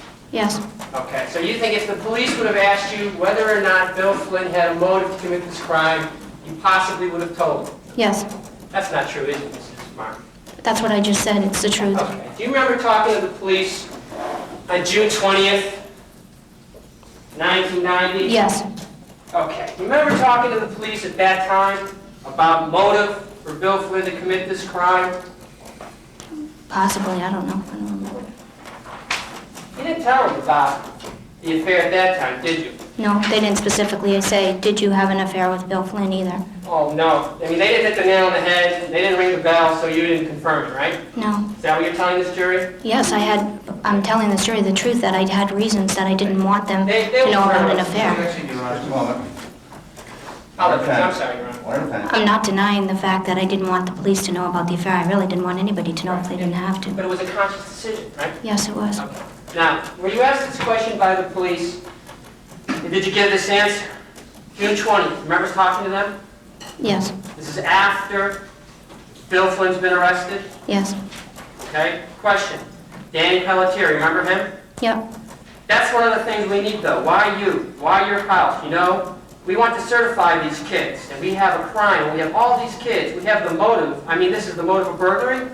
Is that what was he at your house looking around?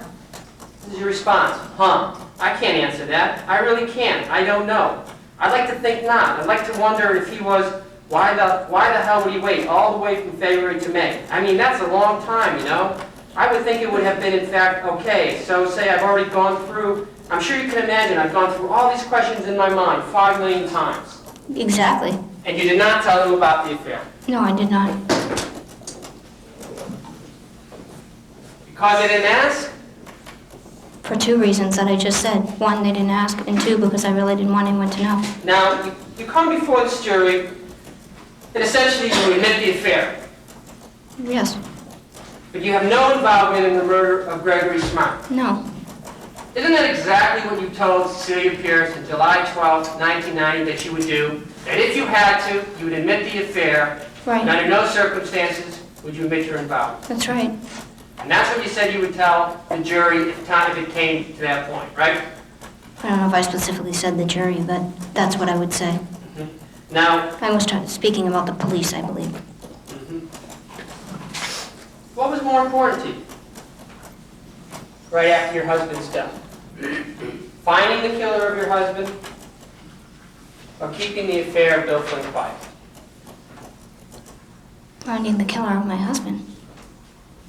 And even if that was more important to you, you said that a week after the murder of your husband, you said to Bill Flynn, hey, did you have anything to do with this? No, I said, you didn't have anything to do with this, Bill, did you? Did you tell any of the police at that time? That I had said that to Bill Flynn? No, that you had thoughts that Bill Flynn might have been involved. No. Okay, you never told anyone in your family, right? What, that Bill Flynn could have If you been? had an affair with Bill Flynn and maybe the police should look at Bill Flynn. Did you? No. Did you tell anybody in the Smarts family that, hey, maybe this kid did something to your son, and maybe the police should look at him? Did you tell anybody in Greg's family? No, because at the beginning it wasn't thought, Objection again, Your Honor. Let her answer. well, it wasn't thought to have, it did not look at the time like a premeditated killing. So I thought it was a botched burglary like everyone else did. But you yourself said the thought entered your mind and you asked Bill if he had anything to do with it. Did you not? Yes. So you consciously thought about it for a minute, and maybe Bill had something to do with it. When he started asking me all kinds of questions about what the police were looking for. And did you go to the police and say, hey, this might be crazy, this might be way out there, I'm not really sure, but you should look at this Bill Flynn guy because of our affair? No, when he told me he wasn't involved, I believed him, because that's what I wanted to hear. Now,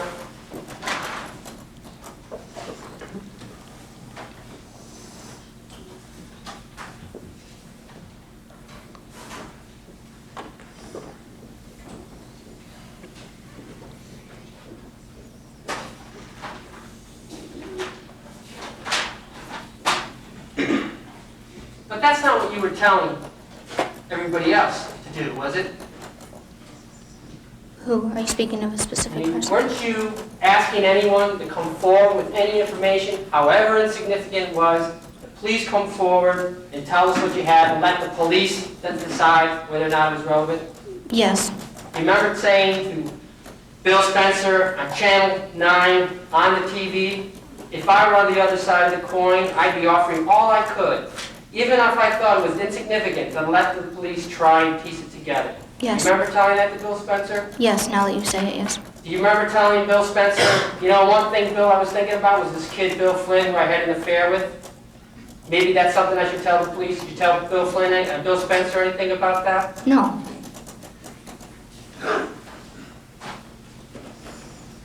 Do you remember telling Bill Spencer in the same interview, there will never be an answer. There's so many questions, so many loose ends. I feel like in my heart I can't ask myself any more questions about this. What I think must have happened, what my friends think must have happened, what families think must have happened. We've tried to decide for ourselves. We've made all kinds of theories. Not any of them makes any sense. It's just a senseless thing. Yes, and I still believe it is a senseless thing, and I still don't have any answers. Well, do you remember telling anybody in your family, look, let's talk about every possible theory could have happened here was, hey, a week before Greg Smart was killed, I broke up with the kid, and maybe he did this murder. Did you mention to anybody in your family when you're talking about theories? No. Did you mention to any of your friends, Tracy, Brian, Sonia, about the affair with Bill Flynn? At that time, no. And how about anybody in the Smarts family? I mean, they were dying for answers too, weren't they? Right, but I didn't think Bill Flynn was the answer. Well, you thought it enough to ask Bill Flynn, didn't you? Yeah, but I also thought every possible conceived theory that could even be imagined. That was not my only And idea. that's the one you decided you wouldn't tell the police. I didn't tell the police all my other theories either. The police didn't care about my theories. You never called up the police and said, I think I should tell you something. Not only before Bill Flynn was arrested, but even after Bill Flynn was arrested, right? No. Okay? I mean, you testified earlier this morning that on May 1st, Bill Flynn calls you up, asks to use your car, right? This is Right. after you broke up with him. Right, So on the day that he has to use your car is the day your husband's murdered, right? right, Okay. And the day that he has to use your car, and the day that your husband's murdered, he's with J.R. P. Randall, right? right, Okay. And you testified that you drove him down the Haverhill, and later on that night your husband's murdered, right, right? Then you learn 6 weeks later, however long it is, that J.R.'s arrested, Pete's arrested, Bill Flynn's arrested, all for committing the murder of your husband on May 1st, 1990, right? yes, And at that time, you also know Bill Flynn has a motive. I broke up with Bill Flynn just a few days before, right? yes, but I did not think that was a motive to murder another human being. So you consciously, again, decided you wouldn't tell that piece of information to the police, even though all three of them together on that day, all three of them arrested for the murder, and even though he has a motive. I did not want anybody to know that I had an affair with Bill, if that's what you're asking. The question was, even though you knew all those things, you consciously decided not to tell it to the police, yes or no? Yes, And you never told the police up to August 1st that you drove Bill Flynn, Pete Randall, J.R. down to Haverhill for them to pick up a car on May 1st. Is that right? right. I mean, didn't you think that the police might want to know that? I mean, didn't you think the police are trying to put this together, how they got there, how they could have driven from wherever they were to Derry, what were they all doing together? I mean, didn't it enter your mind that maybe you should just pass that information along to the police, that they had done this? Did it enter my mind? Yes. It did enter your mind, Yes, right? it did. And you didn't tell them. Right, because I didn't want to talk about Bill Flynn to the police.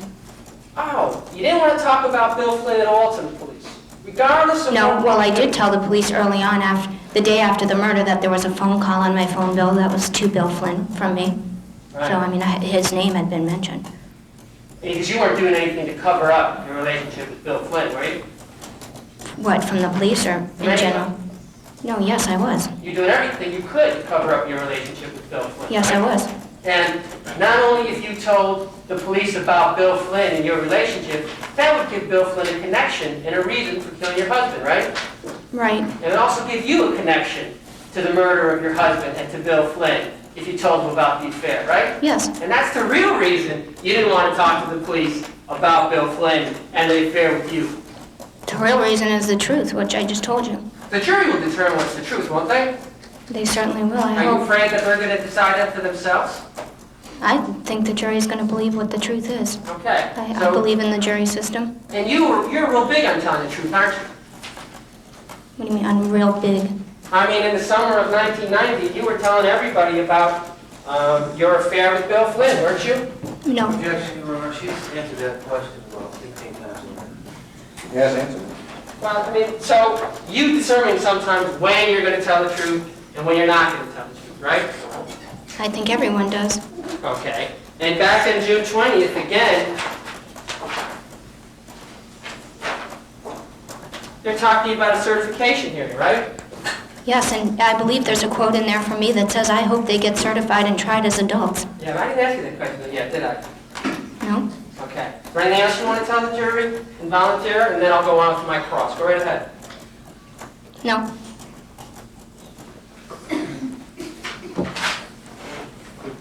Approach from Your Honor. Counsel's referring to a transcript that we don't have, and I wanted to perhaps remove it. Thank you. Real page number 35.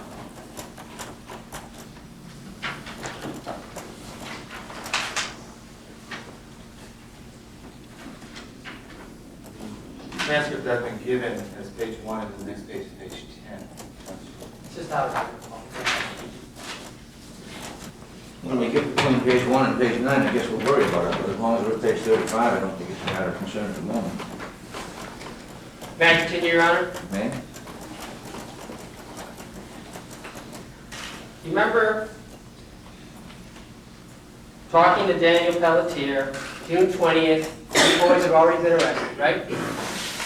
Yes. And as you're talking to Daniel Pelletier at that time, talking about the certification hearings, right?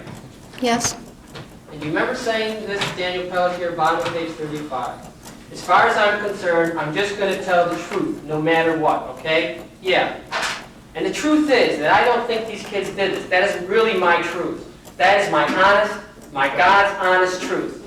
And I think that they might have been involved in some way, I don't know what, because it's just so, the circumstances are just a little too scary for me. Now, your honest God's truth on June 20th, 1990, did not include the affair with Bill Flynn, did it? No, and my honest to God truth was that they couldn't have done this at that point. Okay, so... I had no information. So your truth varies on the circumstances, is that it? Right, I had called the police and asked them for information like, did they have evidence against these kids? Did they confess? Did they have a gun?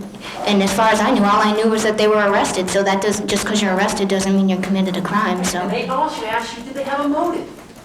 Right. And you didn't tell them about the affair. No, all three of them didn't have a motive. Well, I don't understand the question. I mean, The question is, you just said they didn't have a gun, you didn't know anything about a gun, you didn't know anything about anything else. But when they talked about a motive, your honest to God's truth didn't include providing the motive to the police at that time. Is that right? and I simply said that I do not think that having an affair is a motive to murder someone. And but you decided that instead of letting the police. Right. Now, I mean, this is a conscious decision that goes back to the very first night of the murder, right? Danny Pelletier comes to see you, and you say to Danny Pelletier, I'll help in any way I can, right? Right. And shortly after the murder, you start telling Bill Spencer on the TV what a happy marriage you have and how everything was perfect between you and Greg. I did have a happy marriage. Right, but you didn't tell them about the problems and the affairs. I don't think it was Bill Spencer's business if I was having an affair. Nor was it the police businesses in your mind, right? Not right then. Okay, you didn't tell the police on May 3rd, 1990, when they came back to you. And that's what, May 3rd, 1990, when they came back to you to get latent print elimination from people at your house who might have been in there. Right. You didn't tell them about Bill Flynn on that day, right? Nope. You didn't tell them 2 days later, on May 5th, 1990, when Bill Flynn came back to you, when Detective Pelletier came back to you, was asking you about background information on yourself and on your husband. Bill Flynn wasn't mentioned at that time either, right? No. Again, let's just so we're clear, that's not a mistake, that was a conscious decision. Right, because I figured they would ask me what Bill Flynn was doing at the house, then the affair would come out, which I was trying to hide. You're trying to hide that over letting the possible murder of your husband come out, right? I didn't think Bill Flynn had anything to do with that at the time. So now all of a sudden you do. Right this second? Well, He's it's pleaded wrong. guilty to the crime. Is that the first time you thought he had anything to do with this? No. Now, you also met with Detective Pelletier on May 9th, 1990. Right. Told him about Cecilia and J.R. Asked any other friends that you had that Greg didn't mention Bill Flynn. Right. May 22nd, again met with Detective Pelletier. 3 weeks after the murder. Police telling you leads were drying up. Again, don't mention Bill Flynn, right? I never mentioned Bill Flynn, And that's true. except for the phone call that I told you about.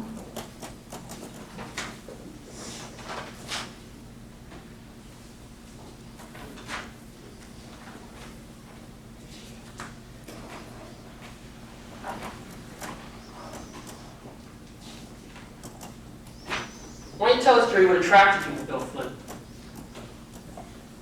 I said earlier that he was easy to talk to. He was nice. And you said that this affair started on February 5th? No, I didn't say that. What do you mean, physically or? When was the first time you told him about your affair? Well, I said on February 5th, I told him that I had feelings for him, but I wouldn't say that, like, there was no contact or anything like that on February 5th. When was the first contact? I believe I stated it was February 27th. February 27th at his house. Right. You knew something was going on between you and him, right? There were feelings, yes. I mean, he kissed you said. Well, a kiss is kind of a thing that... Mutual thing. Yeah.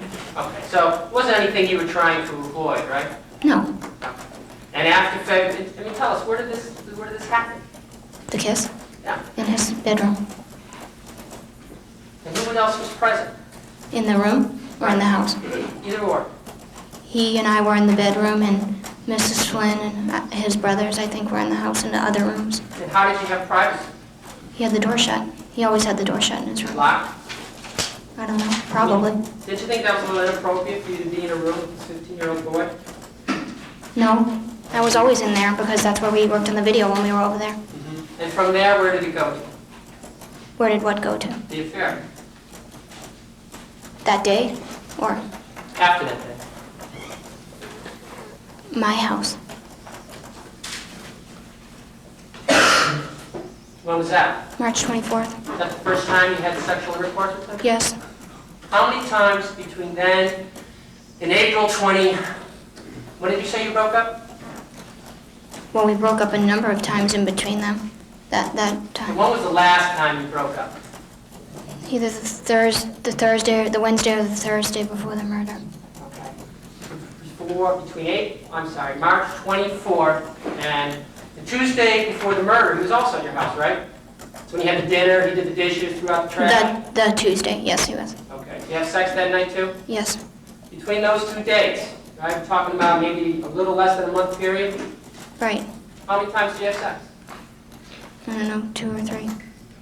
Well, you said 2 times you were at his house on direct examination. You said numerous times. 2 times I was at his house, not having sex at his I house. see. So where did these 2 or 3 times occur? At his house.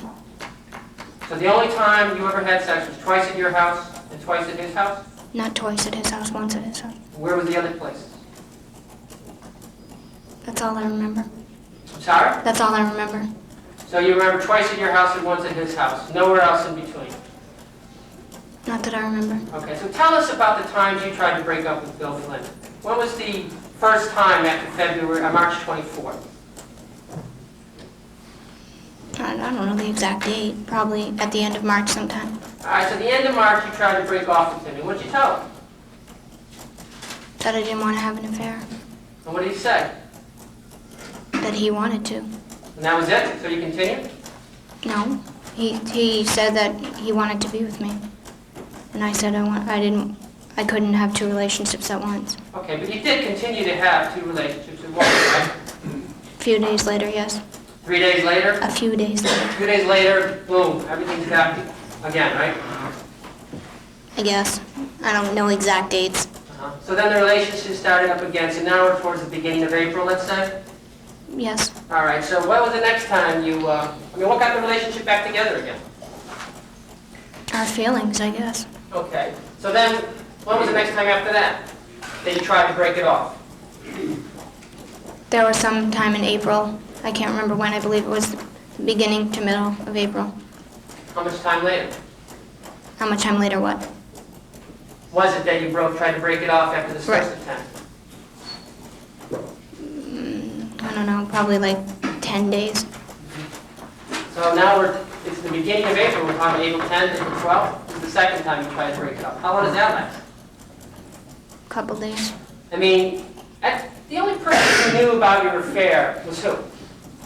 Myself, Bill, and Cecilia. Now, during this time, you must have been telling Cecilia Pierce what a problem Bill Flynn was, that you're trying to get out of this relationship, he just won't let you go. No, he wasn't a problem. Well, you certainly wanted to end the relationship, didn't you? Yes. Okay, and you were having trouble ending the relationship. Right, but it was personal. It was between Bill and I, not her. Okay, but Cecilia knew about the relationship. In fact, Cecilia was at your house at least one time that you had sex with Bill. Right? Okay. I'm talking. Did you ever tell Cecilia Pierce that, I'm trying to break it off with Bill, but I can't? No, I don't think so.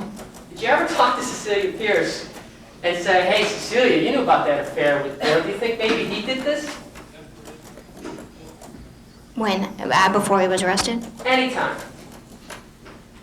No, I did not think in my heart that Bill Flynn did this. And that's all you had to do for you, right? I didn't want to hear it, yeah. So let's go back to the last time you tried to break it off with Bill Flynn. The end of April? Okay, but before that, he was at your house again, right? Right, I mean, Greg goes away for a whole week right, during a school night. right. How does he get to your house? I drove him. I mean, what were you thinking? Were you saying, well, I'm going to end this affair in a couple days, but I'll do it one more No, I time? wasn't thinking that I was going to end it at the time. Okay, so Tuesday night is a perfectly nice evening between you and Bill Flynn, right? Yes, Okay, and then you ended when? Wednesday or Thursday. What happens on Wednesday and Thursday, all of a sudden, that you're going to end this affair? I thought about what I was doing. And all of a sudden, the lights go off, and you say, I better end this affair. I didn't think it was fair to either one of them. Huh? And is this when you have the ride in the car? And he cries? Yeah. Okay, so Well, he had cried in the car on more than one occasion, but yeah, I guess. And so he's riding in the car with you, and he's crying, and he said, you tell him the affair's over. I was crying too. And you tell him the affair's over, right? Yes, Okay, and at that time, he says, he's killing himself. he's going to kill himself. And then you said direct, he stopped. Yep. And then everything was going to be fine. He said, we'll just be friends. Is that okay? Yeah, I mean, there was more to the conversation than that. Yeah. Are you telling this story that something went off in his head that you recognized by his reaction? He stopped crying. I mean, did you think that was strange? I guess, I don't know. I've never been breaking up with someone I was having an affair with. I didn't have anything to compare it to. Well, did that happen to you a lot? What, that I would have an affair? You know, break up with people? No. Well, I've never had any other affair. But my question is, did something go off in your head that you wanted to tell this jury about? No. I'm not sure I understand the question. What, are you getting at something I don't understand? Now you said in this OJ commercial that you had set up, right? Right? Okay. I think you said at direct examination that Cecilia Pierce saw the brochure on your desk and that she got interested in it, right? Right, we had a discussion about it. But it was you really the leader on this OJ commercial, were you not? As far as... I mean, you sent it to the media director at Winnicott High School. He wasn't interested. Right. He wasn't going to do it, so you decided Right. to do it. Well, right? as Director of Media Services, I sometimes get things that I have to send out to other schools, and this one in particular pertained only to high school students. Right. So I sent it to the And he Winnicott. wasn't interested the year before last, Right, and he wasn't interested last year. right, So you thought you would do something about it, right. right? I thought it would be a good learning experience, yes. So, I mean, it's not like Cecilia just happened to see the brochure and she was the instigation for all this, was she? I don't believe I've ever stated that. No, I think you said on the direct she saw the brochure and started talking it up, right? Right, we both started talking about it. Mhm. And then you got the other students involved. She did. I didn't know the other students at the You didn't know time. Bill Flynn at that time? I knew Bill Flynn, but I didn't know Kevin Mort or Jeremy Thompson at the time. And they did it all, and you didn't have anything to do with that, right? No, they all came over to my office, and they said they were interested, and we started working on it. And we tried to figure out study periods or times after school when we could do it. And then Kevin moved, so he couldn't do it anymore. And Jeremy had gymnastics practice after school, so he couldn't do it. Now, you said on direct examination that this was not a note you gave Bill Flynn, right? No? It was lyrics that you wrote to a song. Right. Okay. These are song lyrics. Yes. And if I read correctly, it's you're running from the love that you had once before, your first love. Someone to hold you through the pain, to make you smile again, and to protect you forever. Someone to take your fears away, to help you through each day, to carry you when you can't go on. There is no like the love of your first love. She waits alone, oh, every night. Tears are in her eyes. She has lost all the love she had. She lived her life for him each day. She's threw it all away, to live for herself, live her life her way. There's no love like the love of your first love. So it's true, it's for you as you are, tears in the night, filled with pain. Yes, and if you want to know the truth, that's a song about God. How God is your first love. I see, so this is a religious thing. Yes, it's by a religious band. And you're saying that Bill Flynn stole it out of your car? I wouldn't say he stole it. I never said Bill Flynn stole that out of my car. But you never gave this to Bill. Just talk about first love is your love for God. It's not my love for God, it's a song. Well, why did you write down your notebook? Because I liked the song. And you just decided one day to write it down, stick it into your cassette, leave it into your car. I actually, when I first heard the song, I was going to use it as a wedding song. But when I realized what the song was about, Tell us how you think... changed my mind. Interrupting again. Sorry. Tell us how it got into Bill Flynn's possession. Could she finish the answer? You interrupted him first. The first answer would be that I don't even know what the question was. Forget it. I don't know. Fine. I don't know how Bill Flynn got it. Let's talk about the pictures. He could have taken it out of my car. He did borrow tapes from my car. Let's talk about the pictures. You said that those pictures were March and April, that you gave them to Bill Flynn because you didn't want to have them developed at your normal place. Is that Right. correct? Yes. And the reason you didn't want to have them developed at your normal place was because you didn't want to be embarrassed by the school teachers seeing the pictures. Is that correct? He wasn't a school teacher, but just the guy who worked at the photo store. I went there almost on a daily basis to get my film developed, and I just didn't want them all sitting around talking about it. Describe the poses to the jury that you engaged in those photographs. I'm just in a bathing suit, standing around, posing, Standing around? I guess. I don't know, I haven't seen him in a while. There's like 5 different roles, and that's just one of them.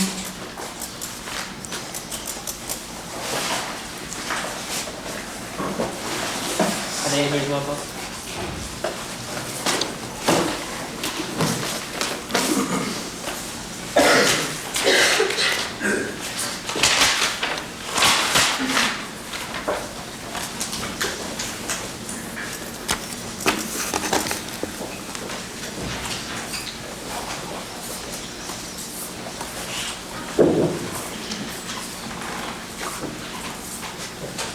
That's what I just said. Standing around? How about kneeling on a bed, sometimes posing? Would you agree with me somewhat provocatively? I suppose, some of them, I suppose, yeah. Okay. I mean, did it ever occur to you that though you might be embarrassed by giving them to your local photonet guy, that you instead chose to give them to a 15-year-old boy or 16-year-old boy? Yeah, the undeveloped role. Right. And it never occurred to you that maybe this boy would see the pictures as they were put back in the envelope and given to you? He would have to be working at the photo store in order to see that. Why? Who's going to pick up the photos? He was going to pick them up, but Okay, so- I mean, I didn't think he'd open up the package and read them and look at You're them. telling this jury today that you... Excuse me. Please. So you didn't think he would open up the package? No, I didn't. So you thought it was okay to give this boy photographs of you in a bathing suit on a bed? Right. And you didn't think it would be any harm if this 15-year-old boy would see these photographs? He was 16 at the time, and not that it makes a difference, and he had developed pictures for Tracy, my friend, before, and he had opened up her pictures. So you thought it was okay then? For someone to bring a roll of film for me? Yes. These kind of poses? Yes. And you didn't want them, but you never gave them to Bill Flynn your testimony? Yes. So when Bill Flynn came in here and testified as to how he's got them, that's all wrong, right? Right. And, you know, you sat through this entire trial, right? Right. You've heard Bill Flynn testify, heard everything he said? Right. Heard Pete Randall testify, heard everything he said? Yes. And you heard J.R. testify, heard everything he said? Yes. Mrs. Flynn, Yes. Karen Knight, Yes. Cecilia Pierce, Yes. Sarah Thomas, Yes. all the time. And every time they're up here testifying, you were sitting here taking notes, correct? You are, we approach the bench. All right. Have a motion, ma'am.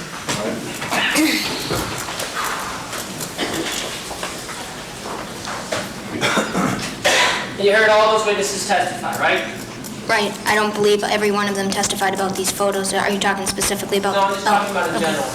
Okay. Correct? Right. You heard them all. You heard them all testify about Southern Comfort incident, those who testified about that, right? Right. And you agreed that you were with Bill Flynn one night, he was drinking Southern Comfort, right? Right. You never bought Bill Flynn Southern Comfort because it would be inappropriate you to have bought a minor alcohol, is that it? Yes, but I'm not saying I didn't have any inappropriate behavior in this incident at all. I don't think I said that either. I guess I just asked the question as to why you would never have bought Bill Flynn Right. alcohol. I mean, are you trying to wonder why I'm asking questions? Would you like me to explain them to you before I ask them? No, Okay. but I am wondering All right, sometimes. so you told this jury you never had any reason to buy, or sorry, you never bought Bill Flynn any alcohol. Not that I remember. You never let Bill Flynn drive your car. Yeah, yes, I let Bill Flynn drive my car, but with me in it. Right, but never when you were not in it. No, he took it, but other people were driving. But that kind of inappropriate behavior that he might engage in never stopped you from starting an affair with him, right? No, Sorry? I'm not sure I understood I that. mean, your concern about engaging, or Bill Flynn engaging in inappropriate behavior never stopped you from having an affair, right? No, I mean, where do you draw the line? It's improper to buy alcohol, it's improper for him to borrow your car, but it's okay to have sex after 9.5 weeks. I mean, what's your line? I don't know that I've ever thought about having a line. I mean, you showed 9.5 weeks. I mean, was your idea to get the movie, or was it Bill's? I don't remember. I remember somebody got it in the video store. I don't specifically remember me suggesting it. Tell me what 9.5 weeks is about. I don't even really remember. I know it has Kim Basinger and Mickey Rourke in it. It's about something like she likes him, and then I don't know. It's a boy-girl love story? No, I'm not saying that. There's sex in it. Lots of sex in it, right? I guess. I don't remember the whole movie. I've seen a lot of movies. And is this the first time you had sex with Bill Flynn? Yes. And you don't remember the movie? I remember parts of it. And the ice that Bill Flynn got that night, that never happened, right? No, that happened in the movie. Now, when he said it, I remembered it being in the movie. And what about the negligee in the dance? That's something Bill made up, or did that happen then? No, part of that is true. Okay, why don't you tell the jury what part of that was true? There was a negligee involved, but there was no dance. So you wore a negligee for Bill Flynn, the 16-year-old boy, that night in March. Yes. But you don't remember what the movie was about, right? I think I've answered that. I don't remember what the whole entire movie was about. And this note, you said you didn't write to Bill, that this was some lyrics from some song from some religious band, right? Yes, it is. Well, why don't you tell us about the notes you did write to Bill Flynn? How many you wrote? Probably, I would say 6 or 7. And this is all the time you were in turmoil whether or not to end a relationship with this boy, right? At some points, yes, and some points, no. And you said at direct examination this morning that when you asked the question if some of them were sexually explicit, I think you said apparently, I guess. Right. Well, what do you mean? Were they or were they not? I don't remember specific lines from them, but yes, there was talk about sex. It matters what you consider sexually explicit. If you consider these photos sexually explicit, I don't. Okay. Well, you So- tell me what you mean by sexually explicit, and why don't you then tell us what you put in the letters which matches your definition? Sexually explicit to me might be just graphic sexual descriptions, I guess, would Did be. your notes to Bill Flynn contain graphic sexual descriptions? Not that I remember. There was talk about sex, but I wouldn't consider it. Okay, so graphic. when you said on the record earlier today that apparently, I guess, they were sexually explicit, this afternoon, they're not. I mean, I meant tell me. according to your version. Well, I didn't ask for my version, I asked you for your version. You tell me. Right. Well, this morning when I said that, I meant to some people, I suppose they could be sexually explicit. Why don't you just tell But to me, I don't remember any sexually explicit letters. And what did you write in that you thought Mr. Toomey was referring to when Mr. Toomey said, Just talk of sex. and those are the kind of things you wrote in your letters to this boy that you were trying to break off with, right? Well, I wouldn't have written that at a time I was trying to break off. I mean, was this sort of like a schizophrenic relationship? One day it's on, one day it's off? I mean, everything happens, according to you, between March 24th and April 24th. There are several breakups, there's several trysts, there's these letters between each other. I mean, you know... Yes, it was a very turbulent relationship. Up and down all the time. Exactly. Now, the only person privy, again, is you and Cecilia Pierce and Bill. And the question I was asking before, did you ever talk to Cecilia Pierce about breaking it off with Bill Flynn? Or is this something that you kept from Cecilia Pierce? I don't remember talking to Cecilia Pierce specifically about the relationship at all, like our feelings.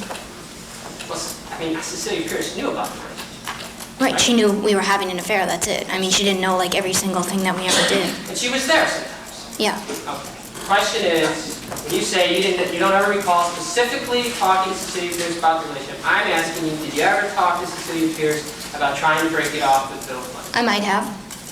Do you recall doing so?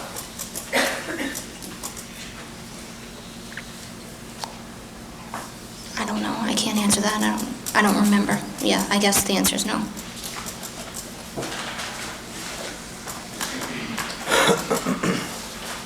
You said that Bill Flynn, when you told him you wanted to break it off because you were going to tell Greg, that he said he was going to kill himself first. Yes. I mean, didn't that strike to you that this kid may be a little emotionally unstable?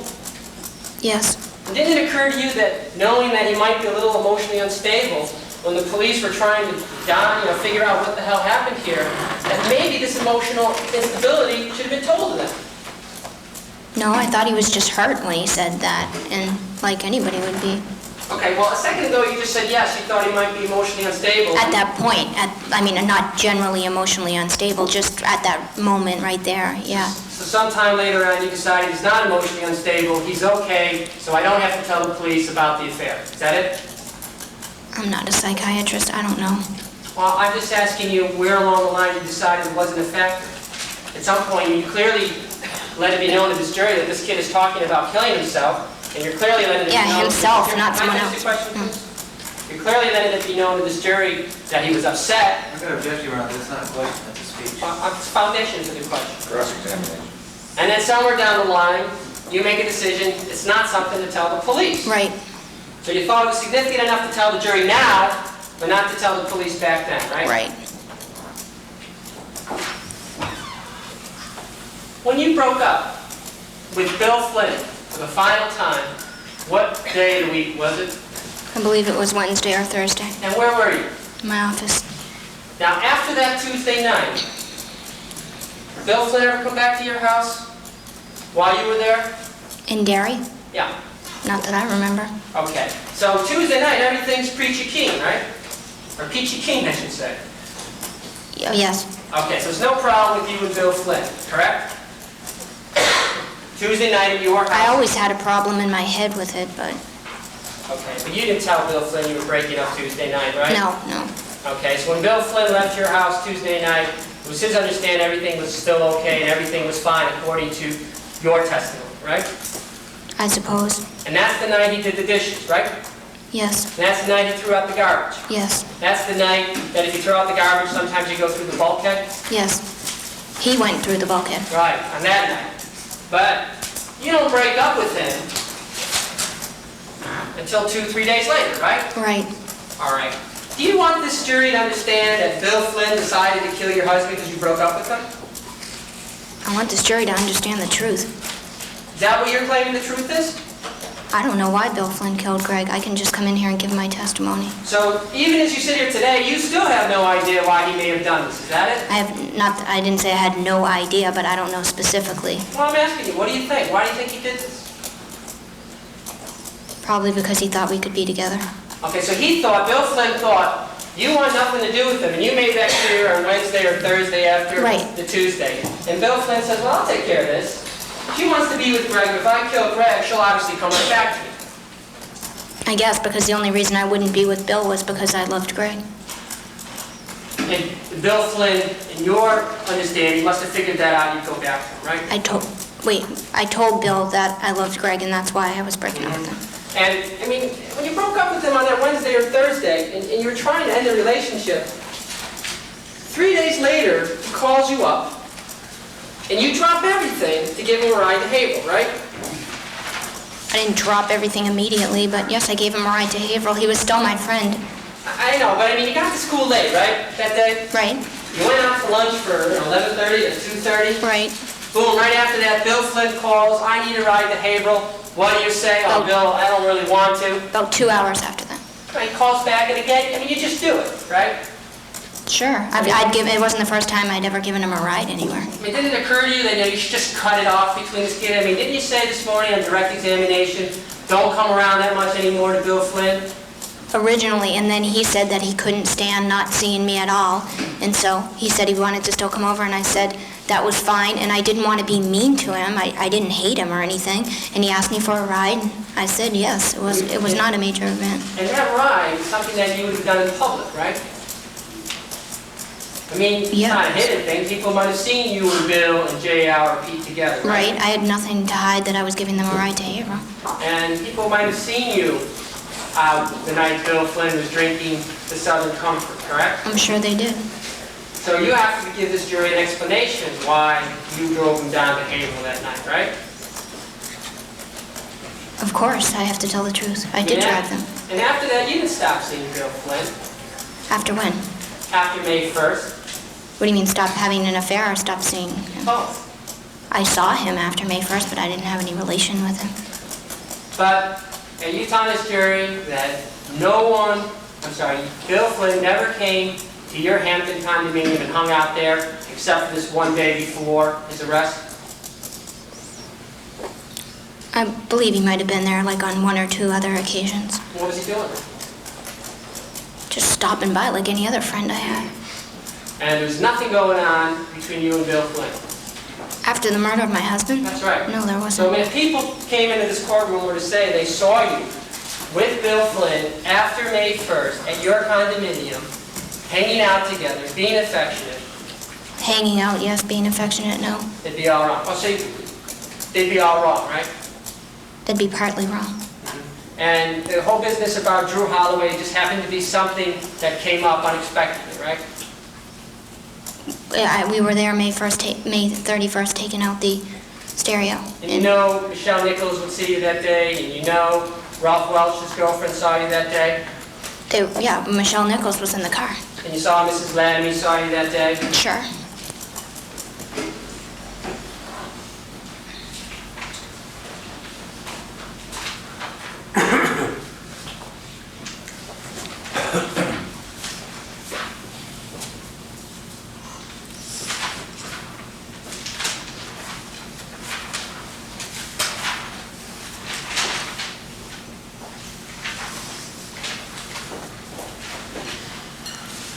Excuse me one second, Your Honor.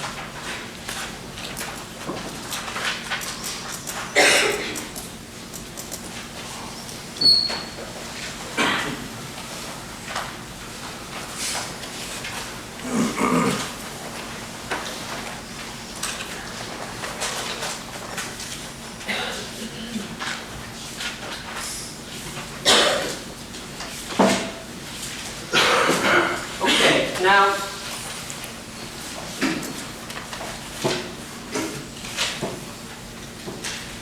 your relationship with Cecilia Pierce, she liked you, right?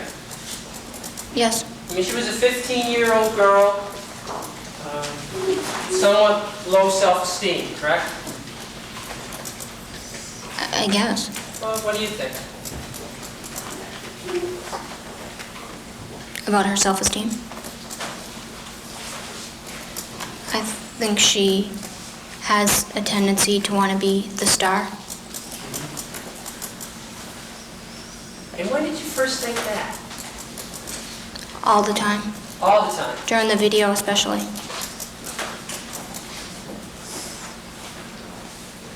She's basically a good person though. I mean, she was a friend.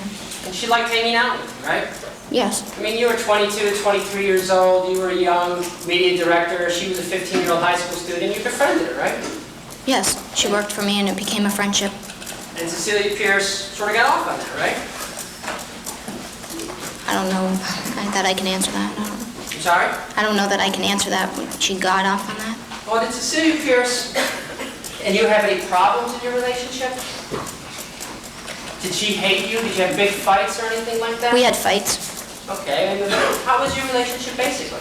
She was, it was basically just friends, but when we got in a fight, it was usually because she was jealous of someone else being around me. Because she liked you, right? Right. I mean, Cecilia Pierce never did a thing in your entire relationship with her really hurt you, did she? Yeah, she did sometimes. What'd she do? There were occasions when she would tell me things about that she thought I looked fat or something, and that would hurt my feelings. So the kind of things that Cecilia Pierce did to hurt you was to say you looked fat or something like that, right? In fights. Just stupid things, nothing, Stupid things. yeah, nothing major Right. that I can remember. And you were close. Yes, And you say that Cecilia Pierce kind of wants to be the star, something like that, right? she had some problems with attention. Now, you said that you thought that right from the beginning. Right, and also my friend Tracy had noticed that too. So tell us, when did you first realize and think that that Cecilia Pierce might have some more knowledge about this case? As soon as she started talking to me after the kids were arrested. And what was that? The specific date, I believe the day after they were arrested. If they were arrested on June 10th, it would have been June. So Cecilia Pierce was saying things that made you think, this girl might know something. Right. And you thought that this girl might have been involved in the murder of your husband? I thought she had knowledge. I didn't think that she was specifically there the night of the murder, no. I mean, Cecilia Pierce wasn't good friends with Bill Flynn, J.R. and Pete, was she? No. Well, Bill, yeah, I guess. I mean, she knew Bill through the OJ video, right? In school, yes. And OJ video and hanging out in your office, right? Yes, I mean, that's how Bill Flynn and Cecilia Pierce hung around together, right? yes, I don't know if they had classes together. When you and Bill Flynn were going out and hanging out together, Cecilia Pierce was sometimes with you, right? Yes, Was that Bill Flynn's idea to bring Cecilia Pierce? sometimes it was just a result of who we were with. Sometimes Tracy Collins was with us because she was there that day, and we ended up deciding to go out. Yeah. I think my question was that Bill Flynn's idea to have Cecilia Pierce? And you answered, well, I think it's another question. So let's go back to my question. Did Bill Flynn want Cecilia Pierce around when the three of you were together? I don't know, you'd have to ask Bill Flynn. Did Bill Flynn ever say to you, hey, let's bring Cecilia Pierce together with us? I mean, I'm No. a 16-year-old boy. You're the woman I love. I want to be alone with you. Let's bring Cecilia Pierce. No, Okay. So when Cecilia Pierce was there, whose idea was it? I just said, it was either a result of the fact that we were somewhere and continuing to go out afterwards, or it was my idea to pick her up. Or she had asked what we were doing, and if she could go along also. I mean, Cecilia Pierce was sometimes cover up for you, wasn't she? Sometimes what? Cover up. Certainly. Okay? I mean, she was there to hide the relationship between you and Bill. Yes. And covering up this relationship is something you took pretty great steps to do. Yes, it was something that I was consciously doing. I mean, you even testified before in court incorrectly about being with Bill Flynn, didn't you? I'm not sure what you're talking about. Did you ever have a car accident in March 17th, 1990 with Tracy Collins, you, Cecilia, and Bill Flynn was in the car? Yes, I did. And then you went to court a couple days after Bill Flynn's arrest, and you were asked the question by the prosecutor, who were you with? And you, I believe, said some friends. And when you were then answering the question, of all the friends you were with that day, why don't you tell the jury who you left out? I left out Bill Flynn because he was arrested at the time. And that's the only reason. Well, first of all, I was in the middle of a court proceeding, and I figured that if I had said Bill Flynn was in the car, that then most certain next question would be, and where is Bill Flynn? And I would have to get into the fact that he was arrested for the murder of my husband, which was something I was trying to avoid, and I didn't think it was important at the time because a guy had backed up into my car and it wasn't my fault. And is that why, given two names to put down on the witness sheet the day of the accident, on March 17th, 1990, that you filled out, of the three people in your car, why don't you tell the members of the jury who you left off on the operator's report of the accident? Bill Flynn, there was 2 spaces, and there was Tracy and Cecilia were standing right next to me, and I put them down. Oh, because, I mean, if Bill was standing next to you, Bill probably would have got on, but since Cecilia and Tracy were standing next to you, they got on. Is that it? If I was trying to hide the fact that he was there, I wouldn't have brought him to the police station in the first place. And all this space underneath here where you could have filled in a third name, you didn't choose to put that down, right? No. Your Honor, could I have this marked as State's Exhibit 83? Thank you. All right, any mark? I brought him to the police station with us. The police officer saw him standing there. Anything else you want to tell the jury before my next question? No, that's about it. Okay. Excuse me, let me mark.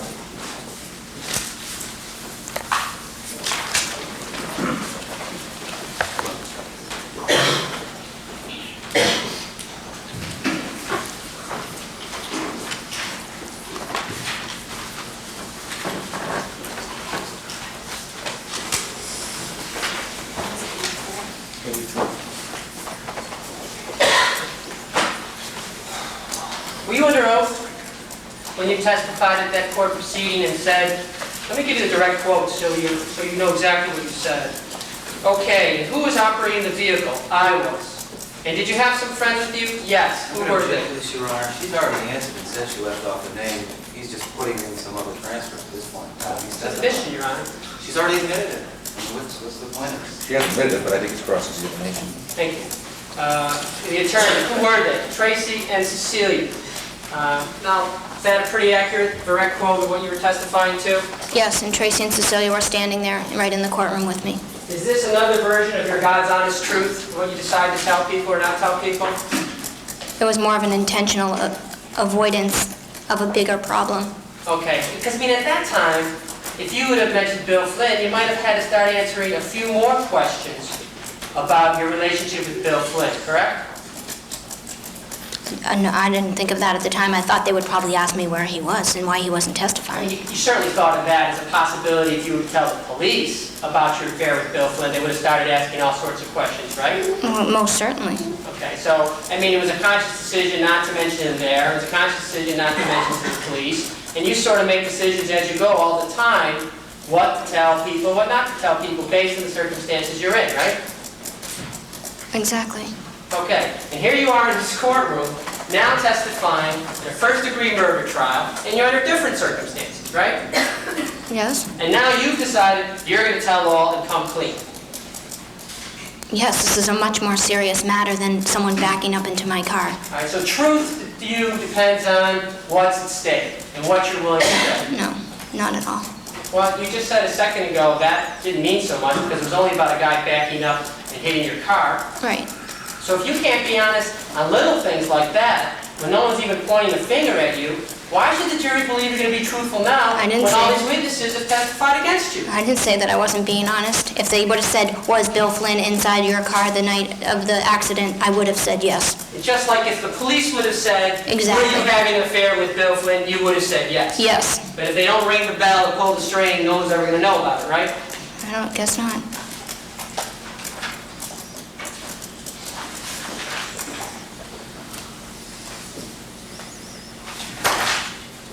All right, now, you started to tell us how Cecilia Pierce, right, started talking like she might have some information about this. Is Yes. that correct? Yes. All right. And when's the first time she does it? Why don't you be exact as you possibly can? The day after the kids were arrested. The day after. So the kids were arrested what day? It was a Monday night, Monday night? I think. June 11th? 10th or 11th, yeah. Okay. So after June 11th, what does she say at that time that start makes you think she knows something about it? Basically, it was her tone of voice and her excitement about what was going on and how could they have gotten arrested and things like that. And what happened after that night? When was the next time? I saw her, I believe the next day I saw her in school that night, or I talked to her on the phone, I'm not sure. And what did she say at that time that made you think more likely that she was involved? Just because she was so worried about everything. And, well, let me ask you something. Did you ever have any real fear that your phone was tapped? Yes, absolutely. Okay, why did you think your phone was tapped? Because of all the rumors I had heard. All right, so when you were talking to Cecilia Pierce on the phone on June 19th, you were purposely saying things to avoid any involvement in this Bill Flynn, or in this case, because you thought your phone was tapped. Exactly. Okay. So the phone conversations of June 19th, Cecilia's saying all sorts of things to you, right? Right. I mean, Cecilia's saying, what kind of things do you recall Cecilia saying to you that gave you the indication she might be involved? Or Nothing. had more information? Nothing. That indication came way before those phone conversations. Okay, so I mean, even before those phone call conversations, you have an indication that Cecilia Yes. Pierce He's acting a little funny. Right, immediately after the arrest, so that would have been the 11th, the 12th, the 13th, All right, so these phone calls were made when? the 18th and 19th. Okay, does anything change on the 18th and 19th to change your Yes, mind? on the 13th, I told her that I had known about the murder beforehand, on the 13th. You told Cecilia Pierce on the 13th? Yeah, Okay. and she said that she did too. All right, so now what you want this jury to understand is that on June 13th, you told Cecilia Pierce, I knew about the murder beforehand, Right. right? And prior to June 13th, you're under the impression Cecilia must know more about the murder than she's telling you, right? Right. Okay, now if Cecilia knew more about the murder than you were telling her, wouldn't she know whether or not you were involved? Or That's knew what about she it? said to me.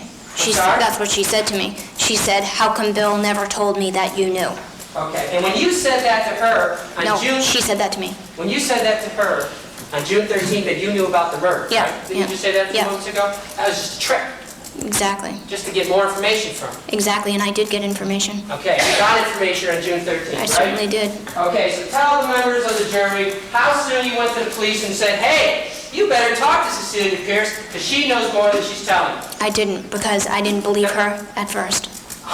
Just like you couldn't have believed Bill did it, right? Yeah, I mean, weren't you just telling us a second ago that the whole reason you said that to Cecilia Pierce was because you thought she had more information? So when Right. she confirms that she does, you now tell this jury you don't believe it, so Right. you don't go to the police? because of the information that she gave me. She told me there had been a previous attempt on Greg's life, and I just couldn't believe that at the time. That was the first time I had heard of that. I did not believe what she was saying, and I wanted to try and get a hold of Bill, because I thought if I talked to Bill about it, that Bill, and I confronted him with what Cecilia had told me, then I would be able to know if he was lying or if he was telling the truth. And this was June 13th, 2 Yes. days after Bill's arrest. So what were you going to Yeah. do, go visit him at ABC? Yeah, the thought crossed my mind, if you want to know the truth. So let's get this straight with the jury. This is another indication where you make a conscious decision, where you have information which might help solve the murder of your husband, which might tell the Smarts how their kid was killed, which might tell the Wojciech's how their son-in-law was killed, which might explain the senseless thing that everybody's been trying to understand from May 1st. You decide to make a conscious decision, I'm not going to tell the police. Right, because if I told the police, then they would find out about the affair, and they would know about the affair and how I would have to go through all that. Plus, I knew that the police were completely shutting me out of the investigation, and I figured that if I gave them more information, they would take it, they would run with it, and I would be back to square one, knowing nothing about who murdered my husband. So you're That's why. You're going to do your own little investigation. Yes, I was. And you're gonna- At the time, I was not exactly thinking rationally. Judge, I don't mind her explaining her answers, but she clearly just wants to say what she feels like not responsive to questions. There will be redirect after I'm done. All I want her to do is to be allowed to finish her answers, that's all I'm saying.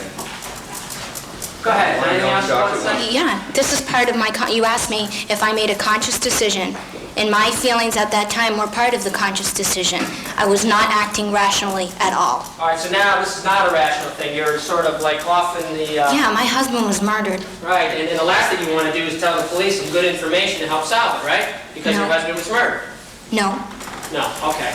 So you do want to tell the police some information to help them solve it, but you don't. I was confused. I wasn't sure. I was bouncing that idea off both ends. Okay, well, why don't you tell us how many of your friends, okay, you went up to around June 13th, okay, and said, let's talk about Cecilia Pierce. I think she must know some stuff about this. I made mention of the fact that Cecilia might have known some more than she was saying. Around June 13th? I don't remember what the exact day was. And after June 13th, what else happened? Well, every time I told my friends anything about Cecilia's possible involvement or anything about all of the irrational ideas I was having at the time, they told me that I was crazy and that I should stop thinking and doing things like that. So I didn't really discuss it with people because everyone told me not to do it. After June 13th, and all these people told you this around June 13th? I don't know the exact date. Well, give me within the exact week. I don't know. I saw my mother then. I saw my sister. I saw Sonia. And you told them all around June 13th Tracy. what you're telling this jury now? No, I'm not saying that. So after June 13th, and she gives you the stuff which you again decide you're not going to believe, and you don't tell the police. Do you have any I said I further- didn't know what to believe, not that I decided not to believe it. I mean, come on. I mean, this is... Come on. You're not telling the police about the affair. You're not telling about Cecilia Pierce. What happens after June 13th? When's the next time you talk to Cecilia Pierce about it? I might have seen her before the phone call on June 18th, I'm not sure. I saw her at Papagino's one day, I don't know what day it was. Okay, so then you talked to her on June 19th, right? Right, and I thought my phone was tapped because I didn't know anything about wiretapping, and I thought the police could just tap a phone if they wanted to, and I thought my phone was tapped. And you were worried about your phone being tapped because you thought the police thought you were involved. I had heard a rumor, yes. Okay. And you were afraid that the police might listen to your phone. Right, and I didn't want to be on the phone saying that I knew about a murder that I didn't really know about. Right, because the most important thing in your life at that time was solving this murder, right? Yeah, because I didn't think anybody else was doing too much about it. So, when you talked to Cecilia Pierce on June 19th, what impression did you get from your conversation with her then? Well, I didn't finish what happened on the 13th. On the 13th, she Well, told I'm me, asking you now about the 19th. but this is in connection with that. Okay, well, let me ask you about the Okay. 19th, then your lawyer can get you to say whatever you want Okay. after that, okay? On the 19th, the impression I got was that she was trying to talk to me about it and that I didn't want to talk to her about it. So, is that why on the 19th you said to her, this is page 3 of the transcript, do you want a copy of it? You say to her, see, I don't know if I were you, I would answer any questions. Right, And then she says, what? If they make you feel uncomfortable. She goes, yeah. And you say, tell me that you don't want to answer any more questions without your mom. She goes, all right, okay. You say, Right. like if they try and press you like they did before, yeah. Who's coming over, do you know? She says, yeah. And you go, which one? She goes, yeah, again. Are they there? And Cecilia says, no. I can barely hear you. What are you saying? You say, I just said, you know who's coming over, Pelletier or whatever. Now, you said that to her at that time, right? apparently. And at that time,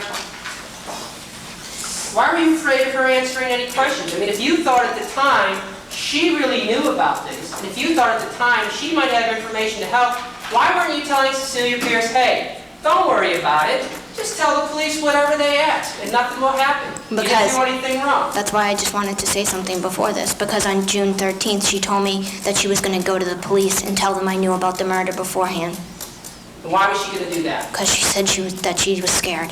Because you told her about the murder before. Right. So, I mean, obviously you were thinking, wait a minute, here I am, I'm having an affair with this guy that nobody knows about. I have a girl now that I've convinced that I'm involved with this crime. She's going to go to the police. Holy moly, I better straighten out this mess. It's really getting murky. So obviously you ran right down to the police to straighten it out, right? No, it's pretty confusing, isn't it? Yeah, it sure is. It's pretty confusing. And you didn't do a damn thing to try and straighten it out, did you? Take the action in recess. All right.